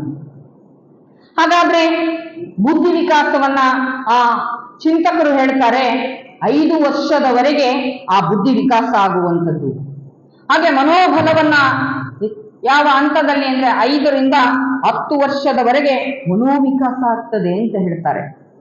ಹಾಗೆ ವ್ಯಕ್ತಿ ವಿಕಾಸ ಆಗುವಂಥದ್ದು, ಆ ವ್ಯಕ್ತಿತ್ವವನ್ನ ರೂಪಿಸಿಕೊಳ್ಳೋದಕ್ಕೆ ಒಂದು ಹದಿಹರೆಯದಲ್ಲಿ ಎನ್ನುವಂತ ಚಿಂತನೆಯನ್ನ ವ್ಯಕ್ತಪಡಿಸ್ತಾರೆ ಅನ್ನುವಂಥದ್ದು. ಹಾಗೆ ವಿಕಾಸವಾಗೋದಕ್ಕೆ 35 ರಿಂದ 40 ವರ್ಷ ಅಂತ ಹೇಳ್ತಾರೆ. ಆದ್ರೆ ಶರಣರು, ಸಂತರು, ಯೋಗಿಗಳಿಗೆ ಬಾಲ್ಯದಲ್ಲೇ ಅದೆಲ್ಲವೂ ಕೂಡ ಸಿದ್ಧಿಸಿರ್ತಕ್ಕಂಥದ್ದನ್ನ ನಾವು ನೋಡ್ತೇವೆ ಅನ್ನುವಂಥದ್ದು. ಹಾಗೆ ಶಾಲೆ ಹೇಗಿರ್ಬೇಕು ಅನ್ನುವಂಥದ್ದನ್ನ ಶರಣರು ಹೇಳ್ತಾರಪ್ಪ ಅಂದ್ರೆ, ಶಾಲೆಗಳು ದೇವಾಲಯಗಳಾಗಬೇಕು, ಶಿಕ್ಷಕರು ಅದರ ಅರ್ಚಕರಾಗಬೇಕು, ಅಲ್ಲಿ ಕಲಿತಕ್ಕಂಥ ವಿದ್ಯಾರ್ಥಿಗಳು ದೇವರಾಗಿರಬೇಕು ಅನ್ನುವಂಥದ್ದನ್ನ ವ್ಯಕ್ತಪಡಿಸ್ತಾರೆ. ಹಾಗೆ ಶಿಕ್ಷಣ ಆ ಕೇಂದ್ರಗಳು ಪೋಷಣೆಯ ಕೇಂದ್ರಗಳಾಗಬೇಕೇ ವಿನಃ ಶೋಷಣೆಯ ಕೇಂದ್ರಗಳಾಗಬಾರದು. ಒಂದು ಕಡೆ ಹೇಳ್ತಾರೆ ಅನುಭಾವಿಗಳು, ಅಡಿಗೆ ಏನಾದ್ರು ಕೆಟ್ಟರೆ 1 ದಿನದ ಅದು ಹಾಳಾಗ್ತದೆ, ಹಾಗೆ ಬೆಳೆ ಏನಾದ್ರು ಕೆಟ್ಟರೆ 1 ವರ್ಷದ ಹಾಳಾಗ್ತದೆ. ಆದ್ರೆ ಶಿಕ್ಷಣವನ್ನೇ ಕೊಡ್ಲಾರ್ದೇ ಇದ್ರೆ ಜೀವನವೇ ಹಾಳಾಗ್ತದೆ ಅನ್ನುವಂತ ಮಾತನ್ನ ಹೇಳ್ತಾರೆ. ಅದಕ್ಕೋಸ್ಕರವಾಗಿ ನಾವು ಒಳ್ಳೆ ಶಿಕ್ಷಣವನ್ನ ಕೊಡ್ಬೇಕಾಗ್ತದೆ. ಹಾಗೆ 1 ವರ್ಷದ 1 ದಿನವನ್ನ ನಾವೇನಾದ್ರೂ ಮಾಡೋದಾದ್ರೆ ಅಡಿಗೆಯನ್ನ ಚೆನ್ನಾಗಿ ಮಾಡಬೇಕು. 10 ವರ್ಷವನ್ನ ಬದುಕಿನಲ್ಲಿ ಆಲೋಚನೆ ಮಾಡಿದ್ರೆ ಉತ್ತಮವಾಗಿರುವಂತಹ ಸಸಿಯನ್ನ ನೆಡಬೇಕು. ಆದ್ರೆ ಉತ್ತಮವಾಗಿರುವಂತಹ ಜೀವನವನ್ನ ನಡೆಸಬೇಕಾದ್ರೆ ಅತ್ಯುತ್ತಮವಾಗಿರುವಂತಹ ಮೌಲ್ಯಯುತವಾಗಿರುವಂತಹ ಶಿಕ್ಷಣವನ್ನ ನೀಡಬೇಕು ಅನ್ನುವಂತಹ ಮಾತನ್ನ ಹೇಳ್ತಾರೆ ಶರಣರು ಅನ್ನುವಂಥದ್ದು. ಅದಕ್ಕೋಸ್ಕರವಾಗಿ ನಾವು ಮಕ್ಕಳಿಗೆ ಉತ್ತಮವಾಗಿರುವಂತಹ ಶಿಕ್ಷಣವನ್ನ ನೀಡಬೇಕಾಗ್ತದೆ ಅನ್ನುವಂಥದ್ದು.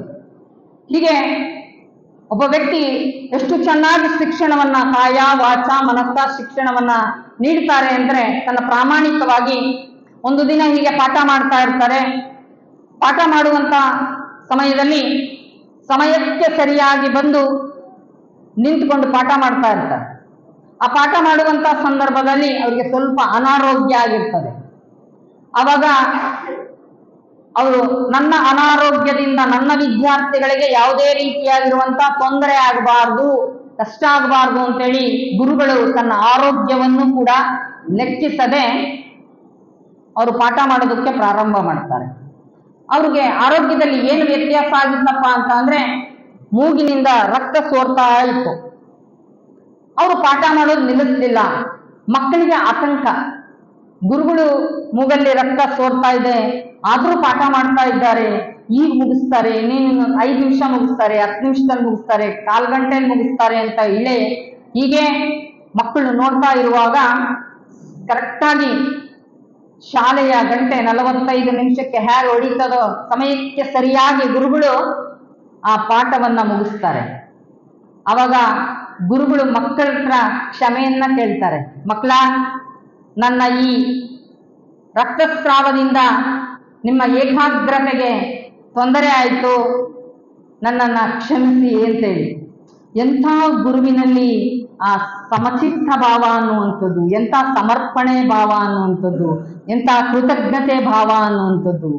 ಹಾಗೆ ಮೂಗು ಬಿಚ್ಚಿದ್ರೂ ಕೂಡ ಏಕಾಗ್ರತೆಯಿಂದ ಪಾಠ ಮಾಡುವಂತ ಒಬ್ಬ ನಿಷ್ಠಾವಂತ, ಒಬ್ಬ ಪ್ರಾಮಾಣಿಕ ಶಿಷ್ಯನನ್ನ ಒಂದ್ ಕಡೆ ನೋಡಿದ್ರೆ, ಇನ್ನೊಂದ್ ಕಡೆ ಒಂದು ರಾಯಚೂರಿನ ಹತ್ರ ಒಂದು ಪುಟ್ಟ ಒಂದು ಗ್ರಾಮ. ಆ ಗ್ರಾಮದಲ್ಲಿ ಒಬ್ರು ಶಿಕ್ಷಕರು ಏನ್ ಮಾಡ್ತಾರಪ್ಪ ಅಂತ ಅಂದ್ರೆ, ಮಕ್ಕಳಿಗೆ ಪಾಠ ಮಾಡ್ತಾ ಇರ್ತಾರೆ. ಪಾಠ ಮಾಡುವಂತ ಸಂದರ್ಭದಲ್ಲಿ ಒಂದು ವಿದ್ಯಾರ್ಥಿ ಲೆಕ್ಕ ಮಾಡಿ ತೋರಿಸ್ತಾರೆ. ಗುರುಗಳು ಒಂದ್ಸಲ ಮಾಡಿ ತೋರಿಸಿರ್ತಾರೆ, ತದನಂತರ ಶಿಷ್ಯವೃಂದಕ್ಕೂ ಕೂಡ ಈ ಲೆಕ್ಕವನ್ನ ಮಾಡಿ ಅಂತ ಹೇಳಿದಾಗ ಎಲ್ಲ ವಿದ್ಯಾರ್ಥಿಗಳು ತಂದು ಗುರುಗಳಿಗೆ ತೋರಿಸ್ತಾರೆ. ಗುರುಗಳೇ ನನ್ನ ಲೆಕ್ಕ ನೋಡಿ, ನನ್ನ ಲೆಕ್ಕ ನೋಡಿ. ಹಾಗೆ ಆ ಹೆಣ್ಮಗು ಕೂಡ ಬಂದು ಲೆಕ್ಕವನ್ನ ತೋರಿಸ್ತದೆ. ಗುರುಗಳು ಹೇಳ್ತಾರೆ ನೀನ್ ಮಾಡಿರೋ ಲೆಕ್ಕ ತಪ್ಪಾಗಿದೆ ಅಂತ. ಇಲ್ಲ ಗುರುಗಳೇ ನಾನು ಮಾಡಿರೋ ಲೆಕ್ಕ ಕರೆಕ್ಟ್ ಆಗಿದೆ ಅಂತ ಹೇಳಿ ಆ ಮಗು ಹೇಳಿದಾಗ, ಇಲ್ಲಮ್ಮ ನೀನ್ ಮಾಡಿರೋ ಲೆಕ್ಕ ತಪ್ಪಾಗಿದೆ. ಆ ಮಗು ಏನ್ ಮಾಡ್ತದೆ ಅಂದ್ರೆ ಮತ್ತೆ ಇನ್ನೊಂದಿನ ಶಾಲೆಗೆ ಬರುವಾಗ ತನ್ನ ಕುಟುಂಬದವ್ರನ್ನ ಮನೆಯವ್ರನ್ನೆಲ್ಲರನ್ನ ಕರ್ಕೊಂಡ್ಬಂದು ಗುರುಗಳ ಮೇಲೆ ಹಲ್ಲೆ ಮಾಡಿಸುವಂಥದ್ದನ್ನ ನಾವು ನೋಡ್ತೇವೆ. ಶಿಕ್ಷಕ ಯಾವ ರೀತಿಯಾಗಿ ಶಿಕ್ಷಣವನ್ನ ನೀಡಬೇಕು ಅನ್ನುವಂಥದ್ದನ್ನ ಯಾಕೆ ನೀಡಬೇಕು? ಅಲ್ಲಮ ಪ್ರಭುದೇವರು ಹೇಳ್ತಾರೆ ಹೇಗೆ ನೀಡಬೇಕು ಅನ್ನುವಂಥದ್ದನ್ನ ಇವತ್ತಿನ ದಿನಮಾನಗಳಲ್ಲ, ಅವತ್ತಿನ ದಿನಮಾನಗಳಲ್ಲೇ ಈಗಿನ ಕಾಲಮಾನವನ್ನ ಎಷ್ಟು ಚೆನ್ನಾಗಿ ಅವರು ಅರಿತಿದ್ರು ಅನ್ನುವಂಥದ್ದು. ಇವತ್ತಿನ ವಿಜ್ಞಾನಿಗಳಿಗೂ 12ನೇ ಶತಮಾನದ ಮನೋವಿಜ್ಞಾನಕ್ಕೂ ಎಷ್ಟೊಂದು ಅಜಗಜಾಂತರವಾಗಿರುವಂತಹ ವ್ಯತ್ಯಾಸಗಳನ್ನ ಕಾಣ್ತೇವೆ ಅನ್ನುವಂಥದ್ದು. ಆದ್ರೆ ಶಿಕ್ಷಣ ಅನ್ನುವಂಥದ್ದು ನಾವು ಪಡ್ಕೋಬೇಕಾದ್ರೆ ಅಥವಾ ನೀಡುವಾಗ ಎಂಥ ಶಿಕ್ಷಣವನ್ನ ಪಡ್ಕೋಬೇಕು, ಎಂಥ ಗುರುವನ್ನ ಪಡ್ಕೋಬೇಕು ಅನ್ನುವಂಥದ್ದು ಬಹಳ ಮುಖ್ಯವಾಗಿರ್ತದೆ ಅನ್ನುವಂಥದ್ದು ಅಲ್ಲಮ ಪ್ರಭುದೇವರು ಹೇಳ್ತಾರೆ. ಕೃತಯುಗದಲ್ಲಿ ಶ್ರೀ ಗುರು ಶಿಷ್ಯಂಗೆ ಬಡಿದು ಬುದ್ಧಿಯ ಕಲಿಸಿದರೆ ಆಗಲಿ ಮಹಾಪ್ರಸಾದವೆಂಬೆ. ತ್ರೇತಾಯುಗದಲ್ಲಿ ಶ್ರೀ ಗುರು ಶಿಷ್ಯಂಗೆ ಬೈದು ಬುದ್ಧಿಯ ಕಲಿಸಿದರೆ ಆಗಲಿ ಮಹಾಪ್ರಸಾದವೆಂಬೆ. ದ್ವಾಪರ ಯುಗದಲ್ಲಿ ಶಿಷ್ಯಂಗೆ ಗುರು ಜಂಕಿಸಿ ಬುದ್ಧಿಯ ಕಲಿಸಿದರೆ ಆಗಲಿ ಮಹಾಪ್ರಸಾದವೆಂಬೆ.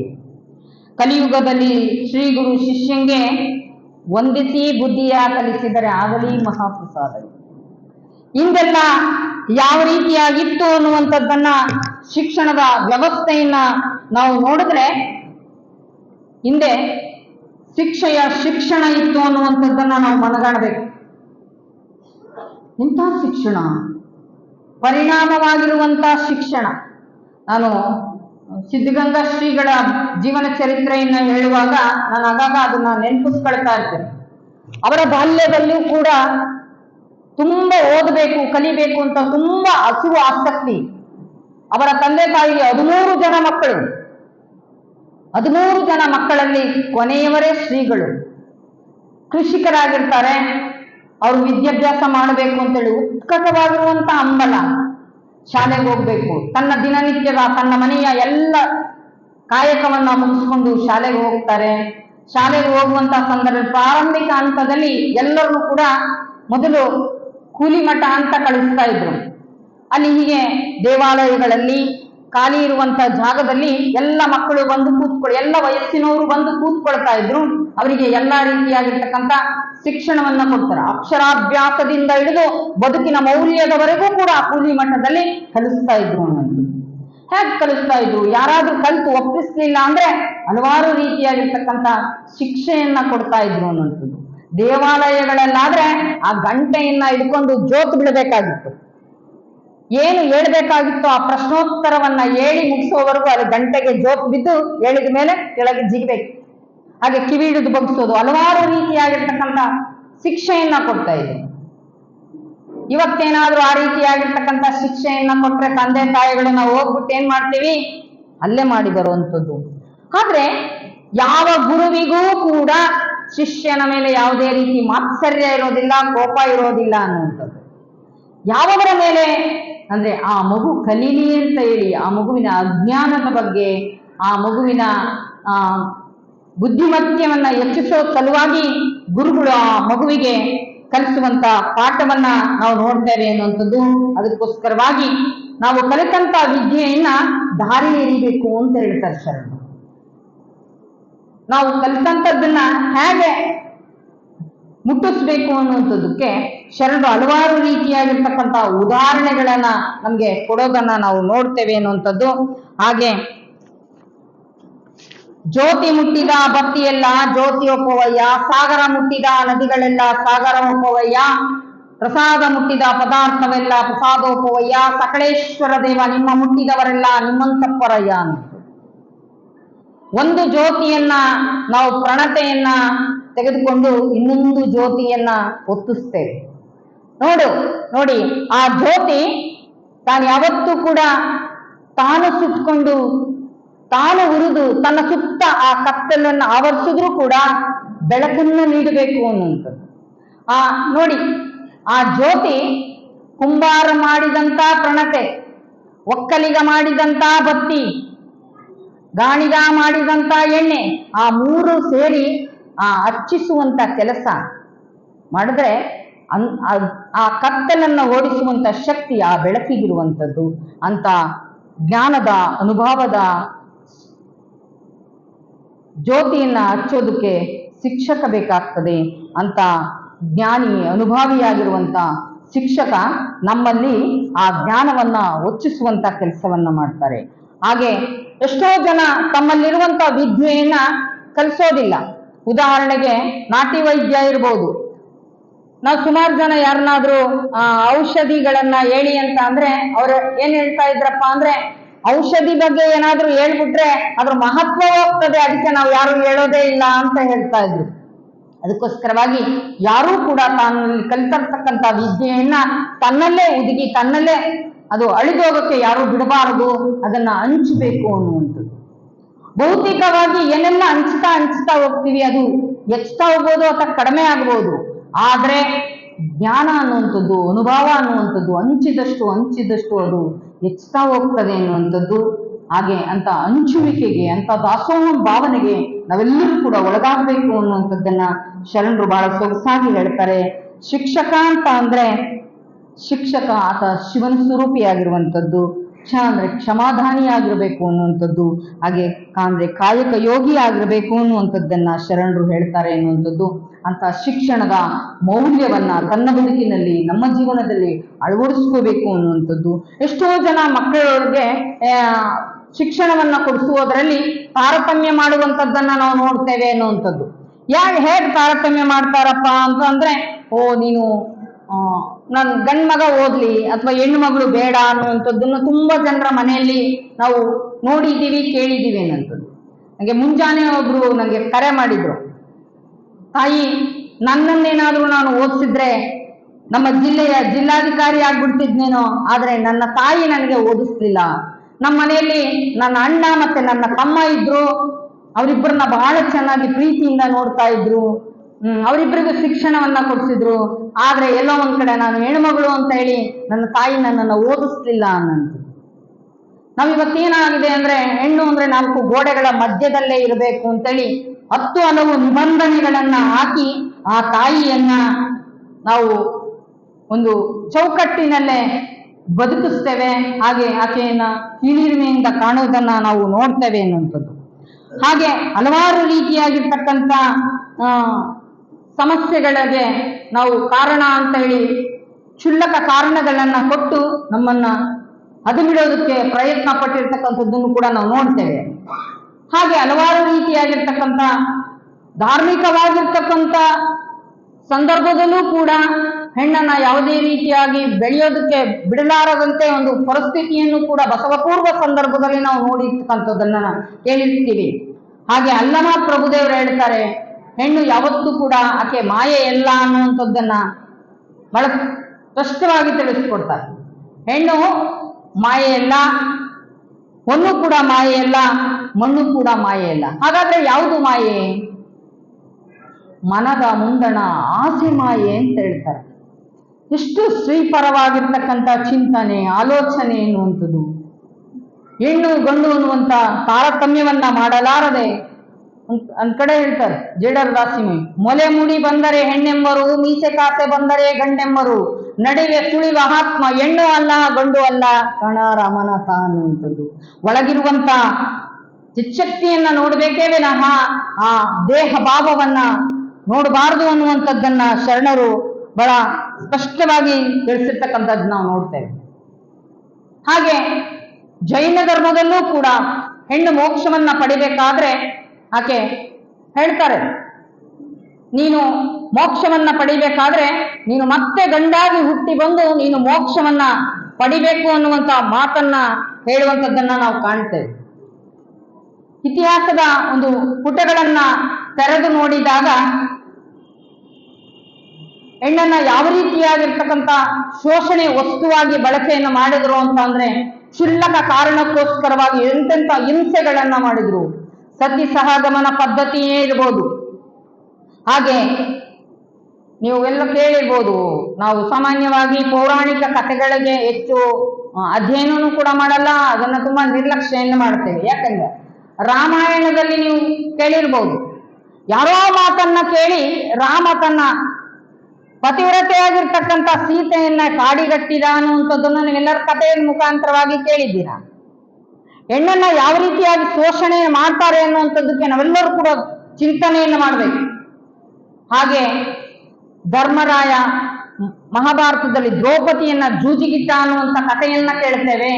ಹಾಗೆ ಸತ್ಯ ಹರಿಶ್ಚಂದ್ರ ತನ್ನ ಹೆಂಡತಿಯನ್ನೇ ಮಾರಾಟ ಮಾಡಿದ, ಅವರಿಗೆ ಯಾವ ವಸ್ತುವೇ ಸಿಗಲಿಲ್ಲ ಅಂತ ಹೇಳಿ ಹಲವಾರು ರೀತಿಯಾಗಿರ್ತಕ್ಕಂಥ ಚಿಂತನೆ ಆಲೋಚನೆಗಳನ್ನ ನಾವು ಮಾಡ್ತೀವಿ. ಆದ್ರೆ ನೋಡಿ, ಕಾರಣ ಇಷ್ಟೇ, ಹೆಣ್ಣನ್ನ ಯಾವ ರೀತಿಯಾಗಿ ಬಳಕೆ ಮಾಡ್ತಾರೆ ಅನ್ನುವಂಥದ್ದನ್ನ ನಾವು ಇವತ್ತು ಚಿಂತನೆಯನ್ನ ಮಾಡಬೇಕಾಗಿದೆ ಅನ್ನುವಂಥದ್ದು. ಅದಕ್ಕೆ ಹೆಣ್ಣನ್ನ ಹಲವಾರು ರೀತಿಯಾಗಿರ್ತಕ್ಕಂಥ ಶೋಷಣೆ ಮಾಡಿರ್ತಕ್ಕಂಥದ್ದನ್ನ ನಾವು ನೋಡ್ತೀವಿ. ನೋಡಿ, ಒಂದು ಕುಟುಂಬದಲ್ಲಿ ಸತಿಪತಿಗಳು ಇಬ್ಬರು ಇದ್ದಂತ ಸಂದರ್ಭದಲ್ಲಿ ಆ ಮನೆಯ ಜವಾಬ್ದಾರಿಕೆಯನ್ನ ಹೆಚ್ಚಾಗಿ ಪುರುಷರು ವಹಿಸಿಕೊಂಡಿರ್ತಾರೆ. ಇತ್ತಿನ ದಿನಮಾನಗಳಲ್ಲಿ ತಾಯಂದ್ರು ಕೂಡ ಆ ಜವಾಬ್ದಾರಿಯನ್ನು ವಹಿಸಿಕೊಂಡಿರ್ತಕ್ಕಂಥದ್ದು ನಾವು ಕಾಣ್ತೇವೆ. ಪುರುಷರು ತನ್ನ ಕಾಯಕವನ್ನ, ತನ್ನ ಜವಾಬ್ದಾರಿಯನ್ನ ನಿರ್ವಹಿಸಿದ್ರೆ ಇಡೀ ಮನೆಯ ಜವಾಬ್ದಾರಿಯ ನಿರ್ವಹಣೆಯನ್ನ, ಆಗು ಹೋಗುಗಳನ್ನ ಆ ತಾಯಿ ಹೊತ್ತಿರುವಂಥದ್ದನ್ನು. ಪುರುಷ ಎಲ್ಲ ಒಂದ್ ಕಡೆ ಜವಾಬ್ದಾರಿಯಿಂದ ಸ್ವಲ್ಪ ಸರಿದ್ರೂ ಕೂಡ ಆ ತಾಯಿ ಜವಾಬ್ದಾರಿಯಿಂದ ನುಣುಚಿಕೊಳ್ಳೋದಕ್ಕೆ ಸಾಧ್ಯವೇ ಇಲ್ಲ. ಅಕಸ್ಮಾತ್ ಜವಾಬ್ದಾರಿಯಿಂದ ಏನಾದರೂ ನುಣುಚಿಕೊಂಡಿದ್ದೇ ಆದ್ರೆ ಆ ಕುಟುಂಬದ ಪರಿಸ್ಥಿತಿ ಅಲ್ಲೋಲ ಕಲ್ಲೋಲ ಆಗ್ತದೆ ಅನ್ನುವಂಥದ್ದನ್ನ ಹಲವಾರು ರೀತಿಯಾಗಿರ್ತಕ್ಕಂಥ ವಿಚಾರ ಚಿಂತನೆಯಲ್ಲಿ ನಾವು ನೋಡಿದ್ದೇವೆ.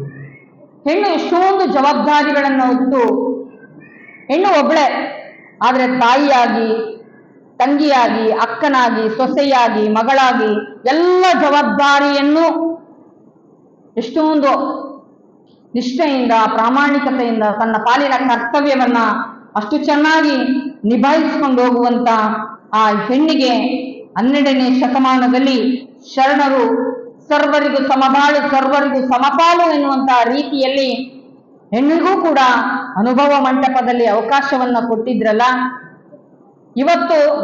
ಇವತ್ತಿನ ದಿನಮಾನಗಳಲ್ಲಿ ಎಷ್ಟು ಜನ ನಾವು ಹೆಣ್ಮಕ್ಳು ನೋಡ್ಲಿಕ್ಕೆ ಸಾಧ್ಯ? ಅನುಭವ ಮಂಟಪದಲ್ಲಿ ವಿಶೇಷವಾಗಿ 33 ಜನ ಶರಣೆಯರಿದ್ರು ಅನ್ನುವಂಥದ್ದು. ಇವತ್ತು ನಮ್ಮ ಪಾರ್ಲಿಮೆಂಟ್ನಲ್ಲಿ ಎಷ್ಟು ಜನ ಹೆಣ್ಮಕ್ಳಿದ್ದಾರೆ ಅನ್ನುವಂಥದ್ದನ್ನ ನಾವು ಚಿಂತನೆಯನ್ನು ಮಾಡಬೇಕು ಅನ್ನೋದು. ಎಷ್ಟು ಜನಕ್ಕೆ ಅವಕಾಶವನ್ನ ಕೊಟ್ಟಿದ್ದಾರೆ ಅನ್ನುವಂಥದ್ದು. ಈಗಿನ ದಿನಮಾನಗಳಲ್ಲಿ ಹಲವಾರು ಬೇರೆ ಬೇರೆ ರಂಗದಲ್ಲಿ ತಾಯಂದ್ರು ಬೆಳೆದಿರಬಹುದು, ಆದ್ರೆ ಇನ್ನೂ ಎಲ್ಲೋ ಒಂದ್ ಕಡೆ ಹೆಣ್ಣನ್ನ ಶೋಷಣೆ ಮಾಡ್ತಕ್ಕಂಥದ್ದನ್ನ ನಾವು ಪ್ರಾಮಾಣಿಕವಾಗಿ ಒಪ್ಕೋಬೇಕು ಅನ್ನುವಂಥದ್ದನ್ನ ನಾವ್ಯಾರು ಮರಿಬಾರದು. ಎಲ್ಲ ರಂಗದಲ್ಲೂ ಇದ್ದಾರೆ ತಾಯಂದ್ರು. ನ್ಯಾಯವಾದಿಗಳಾಗಿದ್ದಾರೆ, ಶಿಕ್ಷಕರಾಗಿದ್ದಾರೆ, ಆರಕ್ಷಕರಾಗಿದ್ದಾರೆ. ಒಂದ್ ಕಡೆ ಹೇಳ್ತಾರೆ, ತೊಟ್ಟಿಲು ತೂಗುವಂತ ಕೈ ಇಡೀ ಜಗತ್ತನ್ನೇ ತೂಗಬಲ್ಲಳು ಅನ್ನುವಂತ ಮಾತನ್ನ ಹೇಳ್ತಾರೆ. ಆದ್ರೆ ಅವಕಾಶವನ್ನ ಕೊಡ್ತಾ ಇದ್ದಾರೆ ಆ ರೀತಿಯಾಗಿ ಅಂತ ನೋಡಿದ್ರೆ ಇಲ್ಲ. ಅಂತ ಅವಕಾಶವನ್ನ ಬಸವಾದಿ ಶಿವಶರಣರು ಇವತ್ತು 33% ಅಂತ ಬಡದಾಡ್ತಾ ಇದ್ದಾರೆ. ಅವತ್ತು ಬಸವಣ್ಣ 100ಕ್ಕೆ 100 ಕೊಟ್ಟಿದ್ರು ಅನ್ನುವಂಥದ್ದನ್ನ ನಾವ್ಯಾರೂ ಸಹ ಮರಿಬಾರದು ಅನ್ನುವಂಥದ್ದು. ಎಂಥ ಬದುಕು, ಎಂಥ ಜೀವನವನ್ನ ಮಾಡ್ತಾ ಇದ್ರು. ನಾವೆಲ್ಲಾದ್ರೂ ಮನೆಯಿಂದ ಏನಾದ್ರು ಒಂದು ಸಭೆ ಸಮಾರಂಭಗಳಿಗೆ, ಮದುವೆ ಮುಂಜಿಗಳಿಗೆ ಎಲ್ಲರೂ ಹೊರಡುವಂತ ಸಂದರ್ಭದಲ್ಲಿ ಏನ್ ಮಾಡ್ತೀವಿ? ಎಲ್ಲರೂ ಬರ್ರಿ ಅಂತೇಳಿ ಅತಿಥಿಗಳು ಬಂದು ನಮ್ಮನ್ನ ಆಹ್ವಾನಿಸ್ತಾರೆ. ನೀವೇನ್ ಬರೋದ್ ಬೇಡ, ನೀವು ಮನೆಗಿದ್ದದೇನ್ ನೋಡ್ಕೊಳ್ರಿ, ನಾವು ಹೋಗಿ ಬರ್ತೀವಿ ಅಂತ ಹೇಳ್ತಾರೆ ಕೆಲವರು. ಹಾಗೆ ಕೆಲವರು ಹೆಣ್ಮಕ್ಳನ್ನ ಕರ್ಕೊಂಡು ಹೋಗೋದೇ ಇಲ್ಲ ಅನ್ನುವಂಥದ್ದನ್ನ ತುಂಬಾ ಕಡೆ ನಾವು ನೋಡಿದೀವಿ ಅನ್ನುವಂಥದ್ದು. ಅದು ಎಲ್ಲ ಕಡೆ ಒಂದು ಕೂರ್ಸೋದ್ರಿಂದ ಹಿಡಿದು ಮಾತಾಡ್ಸೋದ್ರಿಂದ ಹಿಡಿದು ಪ್ರತಿಯೊಂದನ್ನು ಕೂಡ ಹೆಣ್ಣನ್ನ ಎಲ್ಲೋ ಒಂದ್ ಕಡೆ ನಿರ್ಲಕ್ಷ್ಯೆಯನ್ನು ಮಾಡ್ತಕ್ಕಂಥದ್ದನ್ನ ನಾವು ನೋಡ್ತೇವೆ ಅನ್ನುವಂಥದ್ದು. ಅದಕ್ಕೋಸ್ಕರವಾಗಿ ಹೆಣ್ಣನ್ನ ಯಾವುದೇ ಕಾರಣಕ್ಕೂ ಕೂಡ ಆ ತಾಯಿಯನ್ನ ನಿರ್ಲಕ್ಷ್ಯೆಯನ್ನ ಮಾಡಬಾರದು ಅನ್ನುವಂಥದ್ದು. ಅದಕ್ಕೋಸ್ಕರವಾಗಿ ನೀವು ಮಕ್ಕಳಿಗೆ ಪ್ರತಿಯೊಂದು ಕೂಡ ಸ್ವತಂತ್ರವಾಗಿ ಬದುಕೋದಕ್ಕೆ ಅವಕಾಶವನ್ನ ಕೊಡಬೇಕು ಅನ್ನುವಂಥದ್ದು. ಹಾಗೆ ಮಕ್ಕಳ ಗುಣ, ವರ್ತನೆ, ಸ್ವಭಾವವನ್ನು ಕೂಡ ಸೂಕ್ಷ್ಮವಾಗಿ ತಂದೆ ತಾಯಿಗಳಾದಂಥ ಒಂದು ಜವಾಬ್ದಾರಿ ಎನ್ನುವಂಥದ್ದು. ನಾವೇನ್ ಮಾಡ್ತೀವಿ, ಮಕ್ಕಳಿಗೆ ಎಲ್ಲವನ್ನ ಕೊಟ್ಟು ಶಿಕ್ಷಣವನ್ನ ಕೊಟ್ಟಿದ್ದೀವಿ, ಎಲ್ಲವನ್ನ ಕೊಟ್ಟು ಬೆಳೆಸಿದ್ದೀವಿ ಅಂತೀವಿ. ಆದ್ರೆ ಅನ್ನ, ಅರಿವೆ, ಆಶ್ರಯ ಮೂರನ್ನ ಕೊಟ್ಟು ಬೆಳೆಸಿದರೆ ಸಾಲದು. ಮಕ್ಕಳ ವರ್ತನೆ, ಸ್ವಭಾವ, ನಡವಳಿಕೆ, ಅವರ ವಿದ್ಯಾಭ್ಯಾಸ ಎಲ್ಲವನ್ನು ಕೂಡ ಗಮನಿಸಬೇಕಾಗ್ತದೆ ಎನ್ನುವಂಥದ್ದು. ಅಕಸ್ಮಾತ್ ನಾವೇನಾದ್ರು ಗಮನಿಸಲಿಲ್ಲ ಅಂತ ಅಂದ್ರೆ ಅವರ ವರ್ತನೆ, ಸ್ವಭಾವವನ್ನ ಮುಂದೊಂದು ದಿನ ಸಮಾಜಕ್ಕೆ ಸಂಪತ್ತಾಗುವ ಬದಲು ನಮ್ಮ ಮಕ್ಕಳು ವಿಪತ್ತಿಗೆ ಕಾರಣೀಭೂತರಾಗ್ಬಿಡ್ತಾರೆ ಅನ್ನುವಂಥದ್ದು. ಅದಕ್ಕೋಸ್ಕರವಾಗಿ ನಮ್ಮ ಮಕ್ಕಳಿಗೆ ಕೊಡ್ತೀವಿ, ಒಳ್ಳೆ ಸಂಸ್ಕಾರವನ್ನ ಕೊಡಬೇಕು ಅನ್ನುವಂಥದ್ದು. ಶರಣರು ಪ್ರತಿಯೊಂದರಲ್ಲೂ ಕೂಡ ಎಷ್ಟೊಂದು ಸೊಗಸಾಗಿರುವಂತ ಬದುಕನ್ನ, ಜೀವನವನ್ನ ಕೊಟ್ಟರು ಅನ್ನುವಂಥದ್ದನ್ನ ನಾವು ನೋಡ್ತೇವೆ. ನಾವು ಒಂದು ಮಕ್ಕಳಿಗೆ ಹೆಸರಿಡೋದ್ರಿಂದಲೂ ಕೂಡ ಮನೆಯಲ್ಲಿ ಸ್ವಾತಂತ್ರ್ಯತೆಯನ್ನ ಕಳ್ಕೊಂಡಿರ್ತಕ್ಕಂಥದ್ದನ್ನ ನಾವು ನೋಡ್ತೇವೆ ಅನ್ನುವಂಥದ್ದು ಅಲ್ವಾ. ನಮ್ಮ ಮನೆಯಲ್ಲಿ ಹುಟ್ಟಿದಂತ ಮಕ್ಕಳಿಗೆ ನಾವ್ ಹೆಸರಿಡುವಂತ ಒಂದು ಅವಕಾಶವೇ ಇರಲ್ಲ. ಏನಾದ್ರೂ ಮನೆಯಲ್ಲಿ ಯಾರಾದ್ರೂ ಕೂತ್ಕೊಂಡು ಮಾತಾಡುವಂತ ಸಂದರ್ಭದಲ್ಲಿ ಏನಾದ್ರೂ ಹೇಳಿದ್ರೆ ನಿಮಗೆ ಗೊತ್ತಾಗಲ್ಲ, ಸುಮ್ಮನೆ ಇರಿ ಅಂತಾರೆ ಅಲ್ವಾ. ಅದಕ್ಕೋಸ್ಕರವಾಗಿ ಮಕ್ಕಳಿಗೆ ಎಂತೆಂಥ ಹೆಸರುಗಳನ್ನ ಇಡಬೇಕು ಅನ್ನುವಂಥದ್ದು ಬಹಳ ಮುಖ್ಯವಾಗಿ ತುಂಬಾ ಪರಿಣಾಮ ಅನ್ನುವಂಥದ್ದನ್ನು ಕೂಡ ಹೇಳ್ತಾರೆ. ಬಸವಣ್ಣ ಅಂತ ಹೇಳ್ತಾರೆ, ಚನ್ನಬಸವಣ್ಣ ಅಂತ ಹೇಳ್ತಾರೆ, ಎಲ್ಲ ಶರಣರ, ಸಂತರ, ಯೋಗಿಗಳ, ಹೋರಾಟಗಾರರಿಗೆ ಇಡ್ತಾರೆ. ಒಂದ್ ಕಡೆ ಹಾಸ್ಯಮಯವಾಗಿ ಹೇಳ್ತಾರೆ. ನಾಯಿಗಿಡುವಂತ ಹೆಸರುಗಳನ್ನೆಲ್ಲ ಇವತ್ತು ಮಕ್ಕಳಿಗಿಟ್ಟು ಕಲಿಯುವಂತ ಪರಿಸ್ಥಿತಿ ಬಂದಿದೆ ಅನ್ನುವಂಥದ್ದನ್ನು ಕೂಡ ಒಂದ್ ಕಡೆ ಎಂಥ ದುರಾದೃಷ್ಟ ಅನ್ನುವಂಥದ್ದು. ಹಿಂದೆಲ್ಲ ಬಸವಣ್ಣ ಅಂತ ಕರೆದ್ರೆ ಬಸವಣ್ಣನ ನಾಮಸ್ಮರಣೆಯನ್ನು ಕೂಡ ಮಾಡಿದಾಗ ಆಗ್ತಿತ್ತು, ಆ ಮಗುವನ್ನ ಕರೆದಾಗ ಆಗ್ತಿತ್ತು ಅಂತ. ಅಕ್ಕಮಾದೇವಿ ಅಂತ ಹೆಸರಿಟ್ರೆ ಅಕ್ಕನ ನಾಮಸ್ಮರಣೆಯನ್ನ ಮಾಡ್ದಂಗಾಗ್ತಿತ್ತು, ಅಕ್ಕನ ಬದುಕು ಜೀವನ ನೆನಪಾಗ್ತಾ ಇತ್ತು ಅನ್ನುವಂತ ಮಾತನ್ನ ಹೇಳ್ತಾರೆ. ಆದ್ರೆ ಎಂತೆಂಥ ಹೆಸರುಗಳನ್ನ ಹಿಡಿತಿದ್ದೀವಿ ಅಂತ ಒಬ್ರು ಚಿಂತಕರು ಹೇಳ್ತಾ ಇದ್ರು, ಇನ್ನು ಎರಡು ಹೆಸರುಗಳು ಬಾಕಿ ಇದ್ದಾವೆ ಅನ್ನುವಂಥದ್ದು. ಆ ಎರಡು ಹೆಸರು ಯಾವಪ್ಪ ಅಂತ ಅಂದ್ರೆ ಒಂದು ಡಾಂಕಿ, ಒಂದು ಮಂಕಿ ಅಂತ ಹೇಳ್ತಾ ಇದ್ರು. ಹೇಗೆ ಹೆಸರಿಡ್ತಾರೆ ಮಕ್ಕಳು? ಆ ಹೆಸರಿಡುವಂತ ಸಂದರ್ಭದಲ್ಲಿ ಕರೆಯೋದಾದ್ರೂ ಹೇಗೆ? ಹೋಗ್ರಿ ಚಿಕ್ಕನ್ನಿಂದಾಗ ಮುದ್ದಾಗಿ ಏನೋ ಕರಿಬಹುದು, ದೊಡ್ಡವರಾದ್ಮೇಲೆ ಹೇಗೆ ಕರಿಬೇಕು ಅನ್ನುವಂಥದ್ದನ್ನು ಕೂಡ ಆಲೋಚನೆಯನ್ನು ಮಾಡ್ಬೇಕಲ್ವೇ. ಅದಕ್ಕೋಸ್ಕರವಾಗಿ ಮಕ್ಕಳಿಗೆ ಒಳ್ಳೆ ಸಂಸ್ಕಾರವನ್ನ ಕೊಡಬೇಕು, ಒಳ್ಳೆ ಹೆಸರುಗಳನ್ನ ಇಡಬೇಕು, ಒಳ್ಳೆ ಬದುಕನ್ನ ರೂಪಿಸ್ಬೇಕು. ತಂದೆ ತಾಯಿಗಳಾದಂಥವರ ಜವಾಬ್ದಾರಿ ತುಂಬಾ ದೊಡ್ಡದಿದೆ ಎನ್ನುವಂಥದ್ದು. ಅದಕ್ಕೋಸ್ಕರವಾಗಿ ಅಂತ ಜವಾಬ್ದಾರಿಯನ್ನ ಹೊತ್ತು ಬದುಕು ಜೀವನವನ್ನ ನಾವು ನಡೆಸಿದ್ದೇ ಆದ್ರೆ ಸಮಾಜಕ್ಕೆ ಸಂಪತ್ತಾಗುವಂತ ಮಕ್ಕಳನ್ನ ಕೊಡ್ತೀವಿ, ಉತ್ತಮವಾಗಿರುವಂತ ಭವಿಷ್ಯ ನಿರ್ಮಾಣ ಮಾಡುವಂತ ಮಕ್ಕಳನ್ನ ಕೊಡ್ತೀವಿ ಎನ್ನುವಂಥದ್ದು. ಯಾವ್ಯಾವ ಮಕ್ಕಳಲ್ಲಿ ಯಾವ್ಯಾವ ಪ್ರತಿಭೆ ಇರ್ತದೋ ಗೊತ್ತಿಲ್ಲ, ಅದು ಅವಕಾಶ ಕೊಟ್ಟಾಗ ಮಾತ್ರ ಹೊರಗೆ ಬರೋದಕ್ಕೆ ಸಾಧ್ಯ ಅನ್ನುವಂಥದ್ದು. ಎಷ್ಟೋ ಮನೆಗಳಲ್ಲಿ ನೀನು ಏನು ಓದ್ತೀಯ ಅಂತ ಮಕ್ಕಳನ್ನ ಕೇಳಿದಾಗ ಆ ಮಗುವೇ ಒಂದ್ ಹೇಳ್ತದೆ, ನಾವು ಪೋಷಕರೇ ಒಂದ್ ಹೇಳ್ತೀವಿ ಅನ್ನೋಂಥದ್ದು. ಕೊನೆಗೊಂದಿನ ಆ ಮಗು ಆ ಶಿಕ್ಷಣದಲ್ಲಿ ಏನಾದ್ರು ಸ್ವಲ್ಪ ವ್ಯತ್ಯಾಸ ಆದ್ರೆ ಆ ಮಗು ಏನ್ ಮಾಡ್ತದೆ ಅಂದ್ರೆ, ನನಗದನ್ನ ಓದಕ್ ಇಷ್ಟ ಇರ್ಲಿಲ್ಲ, ನಿಮ್ ಬಲವಂತಕ್ಕೋಸ್ಕರವಾಗಿ ಅದನ್ನ ಓದ್ದೆ, ಅದಕ್ಕೆ ನನಗೆ ಈಗ ಆಯ್ತು ಅನ್ನುವಂತ ಮಾತು. ಅದಕ್ಕೆ ಮಕ್ಕಳಲ್ಲಿ ಎಲ್ಲರಲ್ಲೂ ಕೂಡ ಒಂದೊಂದು ಪ್ರತಿಭೆ ಇರ್ತದೆ. ನಾವು ತಂದೆ ತಾಯಿಗಳು ಏನ್ ಮಾಡ್ತೀವಪ್ಪ ಅಂದ್ರೆ, ಮಕ್ಕಳೆದ್ರಿಗೆ ಇಬ್ರಿದ್ರೆ ಏನ್ ಮಾಡ್ತೀವಿ, ಇವನ್ ತುಂಬಾ ಜಾಣ ಇದ್ದಾನೆ, ಇವನ್ ಸ್ವಲ್ಪ ದಡ್ಡ ಇದ್ದಾನೆ, ಈಕೆ ತುಂಬಾ ಜಾಣ ಇದ್ದಾಳೆ, ಈಕೆ ಸ್ವಲ್ಪ ದಡ್ಡಿ ಇದ್ದಾಳೆ, ಈಕೆ ಏನು ಗೊತ್ತಾಗಲ್ಲ. ಈ ರೀತಿಯಾಗಿ ಮಕ್ಕಳ ಮನಸ್ಸನ್ನ ಅದ್ ಏನಾಗ್ತದೆ ಅಂದ್ರೆ, ನಾವು ಹೇಳ್ತೀವಿ ಒಂದು ಎರಡು ಸಸಿಗಳ ಜೊತೆಗೆ ಎರಡು ಚಿಗುರೊಡೆದಂತ ಸಂದರ್ಭದಲ್ಲಿ ಒಂದನ್ನ ಚಿವುಟಿದ್ರೆ ಹೇಗೆ, ಹಾಗೆ ಮಕ್ಕಳನ್ನ ಆಸೆಯ ಗೋಪುರವನ್ನ ನಾವು ಕಳಿಸಿದಾಗ ಆಗ್ತದೆ. ಆ ಯಾರು ಓದೋದಿಲ್ವೋ ಆ ಮಗುವಿಗೆ ಏನ್ ಮಾಡ್ಬೇಕಪ್ಪ ಅಂದ್ರೆ, ನೋಡು ಈಗ ಓದ್ತಾ ಇದ್ದೀಯಾ, ಇನ್ನು ಸ್ವಲ್ಪ ನೀನು ಆಸಕ್ತಿಯಿಂದ ಓದಬೇಕು. ಹಾಗಾದ್ರೆ ನಿನಗೆ ಯಾವುದು ಕಷ್ಟ ಅನಿಸ್ತದೆ ಅದನ್ನ ನೀನು ಇಷ್ಟಪಟ್ಟು ಓದು, ಅದನ್ನೇ ಹೆಚ್ಚು ಒತ್ತು ಕೊಟ್ಟು ಓದು. ನೀನ್ ಕಲಿತೀಯಾ, ಕಲಿಯೋ ತನಕ ಅದು ಕೋತಿ ವಿದ್ಯೆ, ಕಲ್ತ ಮೇಲೆ ಅದು ಬ್ರಹ್ಮವಿದ್ಯೆ ಆಗ್ತದೆ. ನೀನು ಕಲಿ, ನಿನ್ಗೆ ಆಗ್ತದೆ, ನಿನ್ ಕೈ ನೀನ್ ಮಾಡ್ತೀಯಾ ಅಂತೇಳಿ ಆ ಮಗುವಿಗೆ ಭರವಸೆಯನ್ನ ಮೂಡಿಸಿ ಖಂಡಿತ ಆ ಮಗು ಯಶಸ್ಸಿನತ್ತ ಸಾಕ್ತದೆ. ನಾನು ಯಾಕೆ ಈ ಮಾತನ್ನ ಹೇಳ್ತಾ ಇದ್ದೀನಿ ಅಂದ್ರೆ, ನಮ್ಮ ಮಠಕ್ಕೊಬ್ಬ ವಿದ್ಯಾರ್ಥಿಯನ್ನ ಕಳಿಸಿದ್ರು ಅವ್ರ ತಂದೆ ತಾಯಿಗಳು. ಅವ್ರ ತಾಯಿ ಏನ್ ಹೇಳ್ತಾ ಇದ್ರು ಅಂದ್ರೆ, ಮಾತಾಜಿ ಈ ಮಗುವಿಗೆ ಹೊಡೆದು ಹೊಡೆದು ಹೊಡೆದು ನನ್ನ ಕೈಯೆಲ್ಲ ನೋವಾಗಿದೆ, ಇವನೇನಂದ್ರೂ ಓದ್ತಾ ಇಲ್ಲ, ಏನ್ ಮಾಡ್ಬೇಕು ಅಂತೇಳಿ ಆ ಮಗುವನ್ನ ಕರ್ಕೊಂಬಂದು ನಮ್ಮ ಮಟ್ಟಕ್ಕೆ ಸೇರ್ಸಿದ್ರು. ಆ ಮಗುವಿಗೆ ನಾವೇನ್ ಮಾಡಿದ್ವಿ ಅಂದ್ರೆ ನಮ್ಮ ಒಂದು ಶಿಸ್ತಿಗೆ ಒಳಪಡುವಂತ ರೀತಿಯಲ್ಲಿ ನೀನು ಶಾಲೆಗೆ ಹೋಗ್ಬೇಕು, ಬರಬೇಕು, ವಿದ್ಯಾಭ್ಯಾಸವನ್ನ ಮಾಡಬೇಕು. ಹಾಗೆ ನಮ್ಮ ಮಠದ ಮಕ್ಕಳನ್ನ ಬೇರೆ ಬೇರೆ ಕಡೆ ಎಲ್ಲೂ ಕಳಿಸ್ತಾ ಇರಲಿಲ್ಲ. ಯಾಕೆ ಅಂದ್ರೆ ಆ ಮಕ್ಕಳ ಮಾತುಗಳು ಬೇರೆ ಬೇರೆ ಆಗ್ತವೆ ಅನ್ನುವಂಥ ಉದ್ದೇಶದಿಂದ ಆ ಮಗುವಿಗೆ ಯಾವ ರೀತಿಯಾಗಿ ಶಿಕ್ಷಣವನ್ನ ಕೊಡ್ತಾ ಇದ್ವಿ ಅಂದ್ರೆ ಪ್ರತಿನಿತ್ಯ ಶಾಲೆಯಲ್ಲಿ ಕಲ್ತಂತ ಪಾಠವನ್ನ ಒಪ್ಪಿಸ್ಬೇಕು. ಆ ಮಗು ಹೇಳಿಲ್ಲ ಅಂದ್ರೆ ಗೋಡೆ ಮೇಲೆ ಬರೆದು ತೋರಿಸ್ಬೇಕು. ಎಷ್ಟೊತ್ತಿಗೆ ತೋರಿಸ್ಬೇಕು? ಪ್ರಸಾದಕ್ಕೆ ಅಣಿ ಮಾಡುವಷ್ಟರೊಳಗಾಗಿ ಅದನ್ನ ಬರೆದು ತೋರಿಸ್ಬೇಕು. ಇಲ್ಲ ಅಂದ್ರೆ ನೀನ್ ಕೈಕಾಲು ಮುಖ ತೊಳೆದು ವಿಭೂತಿ ಧರಿಸ್ಕೊಂಡು ನೀನು ಮಲ್ಕೋಬೇಕು ಅಂತಿದ್ವಿ. ಇನ್ನುಳಿದ ಮಕ್ಕಳು ಎಲ್ಲ ಕಲ್ತು ಓದಿ ಒಪ್ಪಿಸೋದ್ರೊಳಗಾಗಿ ಆ ಮಗು ಕಲ್ತು ಎಲ್ಲ ಒಪ್ಪಿಸ್ತಾ ಇತ್ತು. ನೋಡಿ, ಮಕ್ಕಳಿಗೆ ಕಲಿಬೇಕು, ಓದ್ಬೇಕು, ಆ ಮಕ್ಕಳಿಗೆ ಭರವಸೆಯನ್ನ ಮೂಡಿಸ್ಬೇಕು, ಆಸಕ್ತಿಯನ್ನ ಮೂಡಿಸ್ಬೇಕು. ಆ ಮಗುವಿಗೆ ಒತ್ತಡ ಅನಿಸ್ಬಾರ್ದು, ಶಿಕ್ಷೆ ಅನಿಸ್ಬಾರ್ದು ಅನ್ನುವಂಥದ್ದು. ಆ ಮಗು ಒಂದು ದಿನವೂ ಕೂಡ ನಪಾಸಾಗ್ಲಿಲ್ಲ, ಎಲ್ಲ ವಿಷಯದಲ್ಲೂ ಪಾಸಾದ. ಆತ ಒಂದು ಹುದ್ದೆಯಲ್ಲಿದ್ದಾನೆ ಇವತ್ತಿನ ದಿನ ಅನ್ನುವಂಥದ್ದು.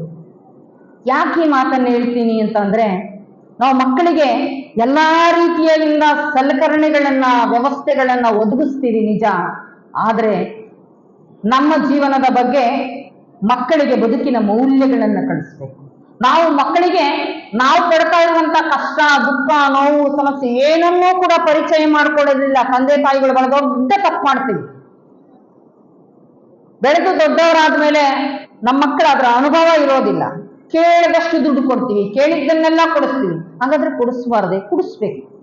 ಅದರ ಮಹತ್ವ ಏನು, ಅದರ ಬಗ್ಗೆ ವ್ಯಾಲ್ಯೂ ಅದನ್ನ ತಿಳಿಸಿ ಕೊಡ್ಬೇಕು.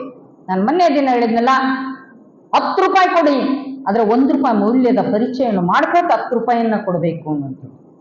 ಅದರ ಜೊತೆಗೆ ಪ್ರತಿನಿತ್ಯವೂ ಕೂಡ ಆ ಮಗುವಿಗೆ ನೀತಿ ಬೋಧೆಯನ್ನ ಮಾಡಬೇಕು. ಹಿಂದೆಲ್ಲ ಶಾಲೆಗಳಲ್ಲಿ ಇರ್ತಿತ್ತು, ಈಗ ಅದು ಶಾಲೆಗಳಲ್ಲೂ ಕೂಡ ಇಲ್ಲ. ಪಾಪ ತಗೊಂಡೋಗಿರೋ ಪುಸ್ತಕದ ಬಗ್ಗೆ ಪೂರ್ಣವಾಗಿ ಅಧ್ಯಯನ ಮಾಡಕ್ಕೆ ನಮ್ಮ ಮಕ್ಕಳಿಗೆ ಆಗ್ತಾ ಇಲ್ಲ ಅನ್ನುವಂಥದ್ದು. ಹಾಗೆ ಅಂತ ನೀತಿ ಪಾಠವನ್ನ ತಿಳುವಳಿಕೆಯನ್ನ ಮೂಡಿಸುವಂತ ಕೆಲಸವನ್ನ ಮಾಡಬೇಕಾಗ್ತದೆ ಎನ್ನುವಂಥದ್ದು. ಹಾಗೆಲ್ಲ ಮಾಡಲಿಲ್ಲ ಅಂತ ಅಂದ್ರೆ ಮುಂದೊಂದು ದಿನ ಅವಘಡ ಸಂಭವಿಸ್ತದೆ ಎನ್ನುವಂಥದ್ದು. ಶಿಕ್ಷಣ ಕಲಿತಂತ ವ್ಯಕ್ತಿಗೆ ಶಿಕ್ಷಣವನ್ನ ಕೊಡಬೇಕು ಅಂತ ನೀವು ಹೇಳ್ತೀರಾ. ಆದ್ರೆ ಸಂಸ್ಕಾರವಿಲ್ಲದಂತ ಶಿಕ್ಷಣ ಹೇಗಾಗ್ತದೆ ಎನ್ನುವಂಥದ್ದನ್ನು ಕೂಡ ನಾವು ಅವಲೋಕನ ಮಾಡಬೇಕಾಗ್ತದೆ ಎನ್ನುವಂಥದ್ದು. ಹೀಗೆ ಒಂದು ಊರಲ್ಲಿ ಇಬ್ರು ದಂಪತಿಗಳಿರ್ತಾರೆ. ಅವರಿಗೆ ಒಂದು ಮಗು ಹುಟ್ಟುತ್ತದೆ. ಆ ಮಗು ಹುಟ್ಟಿದ ಕ್ಷಣ ಕೆಲವು ದಿನಗಳಲ್ಲೇ ಆ ಮಗು ತಾಯಿಯನ್ನ ಕಳ್ಕೊಂಡ್ಬಿಡ್ತದೆ. ಅವರ ತಂದೆಗೆ ಎಲ್ಲರೂ ಕೂಡ ಹೇಳ್ತಾರೆ, ನೋಡಪ್ಪ, ಕೂಸು ಬಹಳ ಸಣ್ಣದೈತೆ, ನೀನು ಇನ್ನೊಂದು ಲಗ್ನ ಮಾಡ್ಕೋ, ನೀನು ಇನ್ನೊಂದು ಮದುವೆ ಮಾಡ್ಕೋ, ಆ ಮಗುವಿಗೆ ಆಸರೆ ಆಗ್ತದೆ ಅಂತೇಳಿ ಆತನಿಗೆ ಎಲ್ಲರೂ ಬಂದವರೆಲ್ಲರೂ ಕೂಡ ತಿಳುವಳಿಕೆಯನ್ನು ಹೇಳ್ತಾರೆ. ಎಲ್ಲರೂ ಹೇಳ್ತಾರೆ. ಆತ ಒಂದು ವಿಚಾರ ಚಿಂತನೆಯನ್ನು ಮಾಡ್ತಾನೆ. ಬಂದಾಕಿ ಹೆಂಗಿರ್ತಾಳೋ ಏನೋ ಗೊತ್ತಿಲ್ಲ, ನನ್ನ ಮಗನನ್ನ ಪ್ರೀತಿ ವಾತ್ಸಲ್ಯದಿಂದ ತನ್ನ ಮಗನಂತೆ ನೋಡ್ತಾಳೋ ಇಲ್ಲೋ ನನಗೆ ಗೊತ್ತಿಲ್ಲ. ಬೇಡ, ನಾನು ಈ ಮಗುವಿನ ಸಲುವಾಗಿ ನನ್ನ ಬದುಕು ಜೀವನವನ್ನ ಮುಡುಪಾಗಿಡ್ತೀನಿ ಅಂತ ಹೇಳಿ ಆ ಮಗುವಿಗೆ ಒಳ್ಳೆ ಶಿಕ್ಷಣವನ್ನ ಕೊಡಿಸ್ಬೇಕು ಅಂತೇಳಿ ಎಲ್ಲೆಲ್ಲಿ ಆ ಶಾಲೆಗಳಿಗೆ ಹೋಗ್ಬೇಕೋ ಮಗು ಅಲ್ಲಲ್ಲಿಗೆ ಹೋಗಿ ಅಡಿಗೆ ಮಾಡಿಕೊಂಡು ಬುತ್ತಿ ಕಟ್ಕೊಂಡು ಶಾಲೆ ಹತ್ರಕ್ಕೆ ಹೋಗಿ ಉಣಿಸೋದು ಬರೋದು, ಹೀಗೆ ಮಾಡಿ ಆತ ಬೆಳೆದು ದೊಡ್ಡವನಾಗ್ತಾನೆ. ಬೆಳೆದು ದೊಡ್ಡವನಾದಂತ ಸಂದರ್ಭದಲ್ಲಿ ಎಷ್ಟು ದೊಡ್ಡವನಾಗ್ತಾನೆ ಆತ ಅಂತ ಅಂದ್ರೆ ದೊಡ್ಡ ಒಂದು ಕ್ಲಾಸ್ 1 ಆಫೀಸರ್ ಆಗ್ಬಿಡ್ತಾನೆ. ಅಪ್ಪನಿಗೆ ಬಹಳ ಸಂತೋಷ. ಅಪ್ಪನಿಗೆ ಇನ್ನೊಂದು ಜವಾಬ್ದಾರಿ ಇರ್ತದೆ. ಏನು? ತನ್ನ ಪಾಲಿನ ಕರ್ತವ್ಯ ತನ್ನ ಮಗನಿಗೆ ಮದುವೆ ಮಾಡಬೇಕು ಅನ್ನೋಂಥದ್ದು. ಆತ ದೊಡ್ಡ ಆಫೀಸರ್ ಆಗಂಗೆ ಅಪ್ಪ ಓದಿಸಿದ್ದಾನೆ. ಹಳ್ಳಿಗೆ ಹೋಗಿ ಜಿಲ್ಲೆಗೆ ಹೋಗಿ ಬುತ್ತಿ ರೊಟ್ಟಿ ಕಟ್ಕೊಂಡು ಮಗನ ಸಲುವಾಗಿ ತಾನು ಉಳ್ಳಾರ್ದಂಗಿದ್ದು ತನ್ನ ಮಗನ ಭವಿಷ್ಯಕ್ಕೋಸ್ಕರವಾಗಿ, ತನ್ನ ಮಗನ ಉದ್ಧಾರಕ್ಕೋಸ್ಕರವಾಗಿ ತನ್ನ ಜೀವನ, ಬದುಕು ಎಲ್ಲವನ್ನೂ ಕೂಡ ಸವಿಸಿ ಆತ ದೊಡ್ಡ ಕ್ಲಾಸ್ 1 ಆಫೀಸರ್ ಅನ್ನಾಗಿ ಮಗನನ್ನ ಮಾಡ್ತಾರೆ. ಆತನಿಗೆ ಕಲ್ಯಾಣವನ್ನ, ಮದುವೆಯನ್ನು ಮಾಡಬೇಕು ಅಂತೇಳಿ ನಿಶ್ಚಯ ಮಾಡಿ ಒಂದು ವಧುವನ್ನು ತಂದು ಆತನಿಗೆ ಮದುವೆಯನ್ನು ಕೂಡ ಮಾಡ್ತಾರೆ. ಮದುವೆ ಮಾಡಿ ಜೀವನವನ್ನ ನಡೆಸ್ತಾ ಇರ್ತಾರೆ. ಹೀಗೆ ಒಂದು ದಿನ ಮನುಷ್ಯ ಈಗಿದ್ದವನು ಹೀಗೆ ಇರಲ್ವಲ್ಲ, ಆ ತಂದೆಗೆ ವೃದ್ಧಾಪ್ಯ ಅನ್ನುವಂಥದ್ದು ಆವರಿಸಿರ್ತದೆ. ಅದರ ಜೊತೆಗೆ ಆತನಿಗೆ ಕಾಯಿಲೆನೂ ಕೂಡ ಇರ್ತದೆ.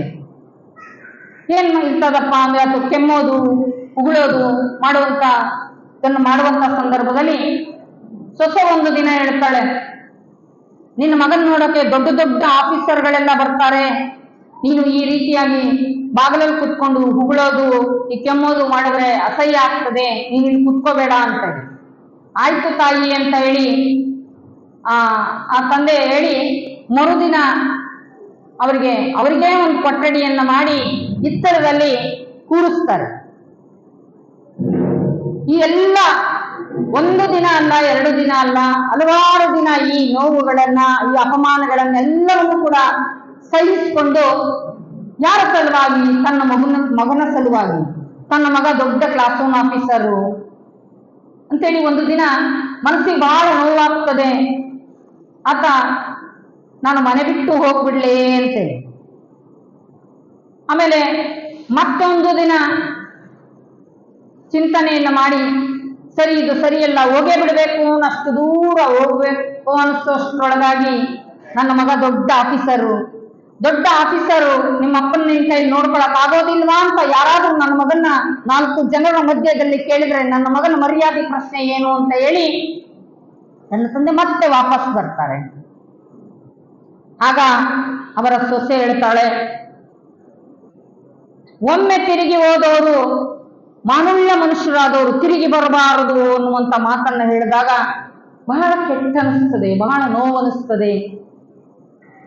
ಆಗ ತನ್ನ ಮಗನ ಸಲುವಾಗಿ ಎಲ್ಲವನ್ನ ನುಂಗಿಕೊಂಡು ಮತ್ತೆ ಬರ್ತಾರೆ. ಮತ್ತೆ ಬಂದು ಅಲ್ಲಿ ಕೂತ್ಕೊಳ್ತಾರೆ. ಅವ್ರಿಗೊಂದು ಮೊಮ್ಮಗ ಹುಟ್ಟಿರ್ತಾನೆ. ಆತನಿಗೆ ಅಜ್ಜನ್ ಕಂಡ್ರೆ ಬಹಳ ಪ್ರೀತಿ. ಒಂದು ದಿನ ಆತ ಆಫೀಸಿಂದ ಮನೆಗೆ ಬರ್ತಾನೆ. ಆತನ ಹೆಂಡತಿ ಮಲಗಿರ್ತಾಳೆ. ಯಾಕೆ ಮಲಗಿದ್ಯಾ? ಊಟ ಮಾಡೋಣ ಬಾ, ಊಟಕ್ಕೆ ನೀಡು ಬಾ ಅಂತ ಕೇಳಿದಾಗ ಆಕೆ ಹೇಳ್ತಾಳೆ, ನಾನೇನು ಅಡಿಗೆನೆ ಮಾಡಿಲ್ಲ ಇವತ್ತು ಅಂತ. ಯಾಕೆ ಅಂತ ಕೇಳಿದಾಗ ಆಕೆ ಹೇಳ್ತಾಳೆ, ಈ ಮನೆಯಲ್ಲಿ ನೀನಿರಬೇಕು, ಒಂದು ಇಲ್ಲ ಅಂದ್ರೆ ನಿಮ್ಮಪ್ಪಿರಬೇಕು ಅಂತ. ಆತ ಅಂತಾನೆ, ನನಗೆ 2 ಕಣ್ಣು ಇದ್ದಾಗೆ, ನೀನು ನಮ್ಮಪ್ಪ, ನನಗೆ ಇಬ್ರು ಬೇಕು. ಹಾಗಾದ್ರೆ ನನಗೆ ಇಬ್ರು ಬೇಕಾದ್ರು ಅಂದ್ರೆ ಒಂದು ಯುಕ್ತಿ ಮಾಡು. ಏನು ಯುಕ್ತಿ ಮಾಡಬೇಕು ಹೇಳು?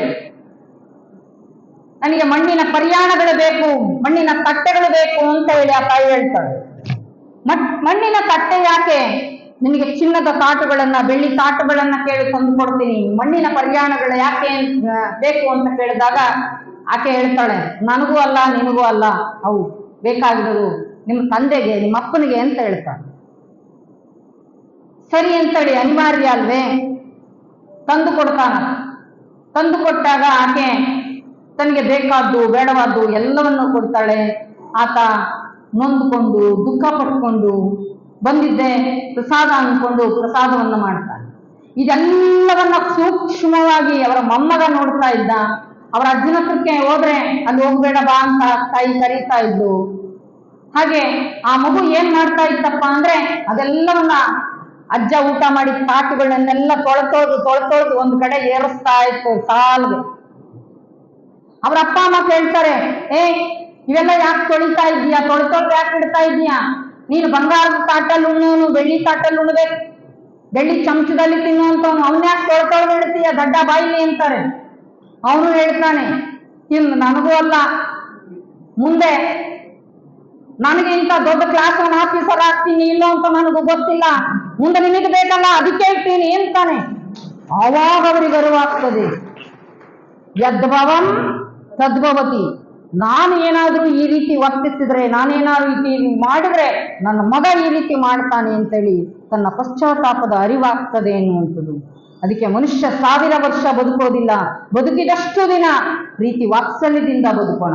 ಅದಕ್ಕೆ ಬದುಕ್ತೀವಿ ಚಂದ ಬದುಕೋಣ, ಇರೋದಿರ್ತೀವಿ ಚಂದ ಇರೋಣ, ನೋಡ್ತೀವಿ ಒಳ್ಳೆದನ್ನೇ ನೋಡೋಣ, ಕೇಳ್ತೀವಿ ಒಳ್ಳೆದನ್ನೇ ಕೇಳೋಣ ಅನ್ನುವಂಥ ವಿಚಾರವನ್ನ ಇಲ್ಲಿ ವ್ಯಕ್ತಪಡಿಸಿ ನಮ್ಮ ಬದುಕಿನಲ್ಲಿ, ಜೀವನದಲ್ಲಿ, ಮೌಲ್ಯದಲ್ಲಿ ಹಲವಾರು ರೀತಿಯಾಗಿರ್ತಕ್ಕಂಥ ಘಟನೆಗಳು, ಹಲವಾರು ರೀತಿಯಾಗಿರುವಂಥ ಪಾಠವನ್ನು ಕಲಿಸ್ತವೆ ಅನ್ನುವಂಥದ್ದು. ಅದಕ್ಕೋಸ್ಕರವಾಗಿ ನಾವೆಲ್ಲರೂ ಕೂಡ ಸಂಸ್ಕಾರವಂತರಾಗಬೇಕು, ಮಾರ್ಗದರ್ಶಕರನ್ನ ಪಡ್ಕೋಬೇಕು ಅನ್ನುವಂಥ ವಿಚಾರವನ್ನ ಇಲ್ಲಿ ವ್ಯಕ್ತಪಡಿಸಿ, ಸಂಸ್ಕಾರಕ್ಕೆ ನಾವೆಲ್ಲರೂ ಕೂಡ ಒಳಗಾಗಬೇಕು ಅನ್ನುವಂಥದ್ದು. ವಸ್ತುವಿಗೆ ಯಾವ ರೀತಿಯಾಗಿ ಸಂಸ್ಕಾರ ಕೊಟ್ಟಂತೆ ನಾವು ಮುಂದಿನ ದಿನಗಳಲ್ಲಿ ಸಂಸ್ಕಾರವನ್ನ ಪಡೆಯೋಣ ಅನ್ನುವಂಥ ವಿಚಾರವನ್ನು ವ್ಯಕ್ತಪಡಿಸ್ತಾ ನನ್ನೆರಡು ವಾಕ್ಪುಷ್ಪಗಳನ್ನ ಅಕ್ಕನ ಶ್ರೀಪಾದಕ್ಕೆ ಅರ್ಪಿಸ್ತಾ ಇದ್ದೇನೆ. ತಮ್ಮೆಲ್ಲರಿಗೂ ಕೂಡ ಭಕ್ತಿಯ ಶರಣು ಶರಣ.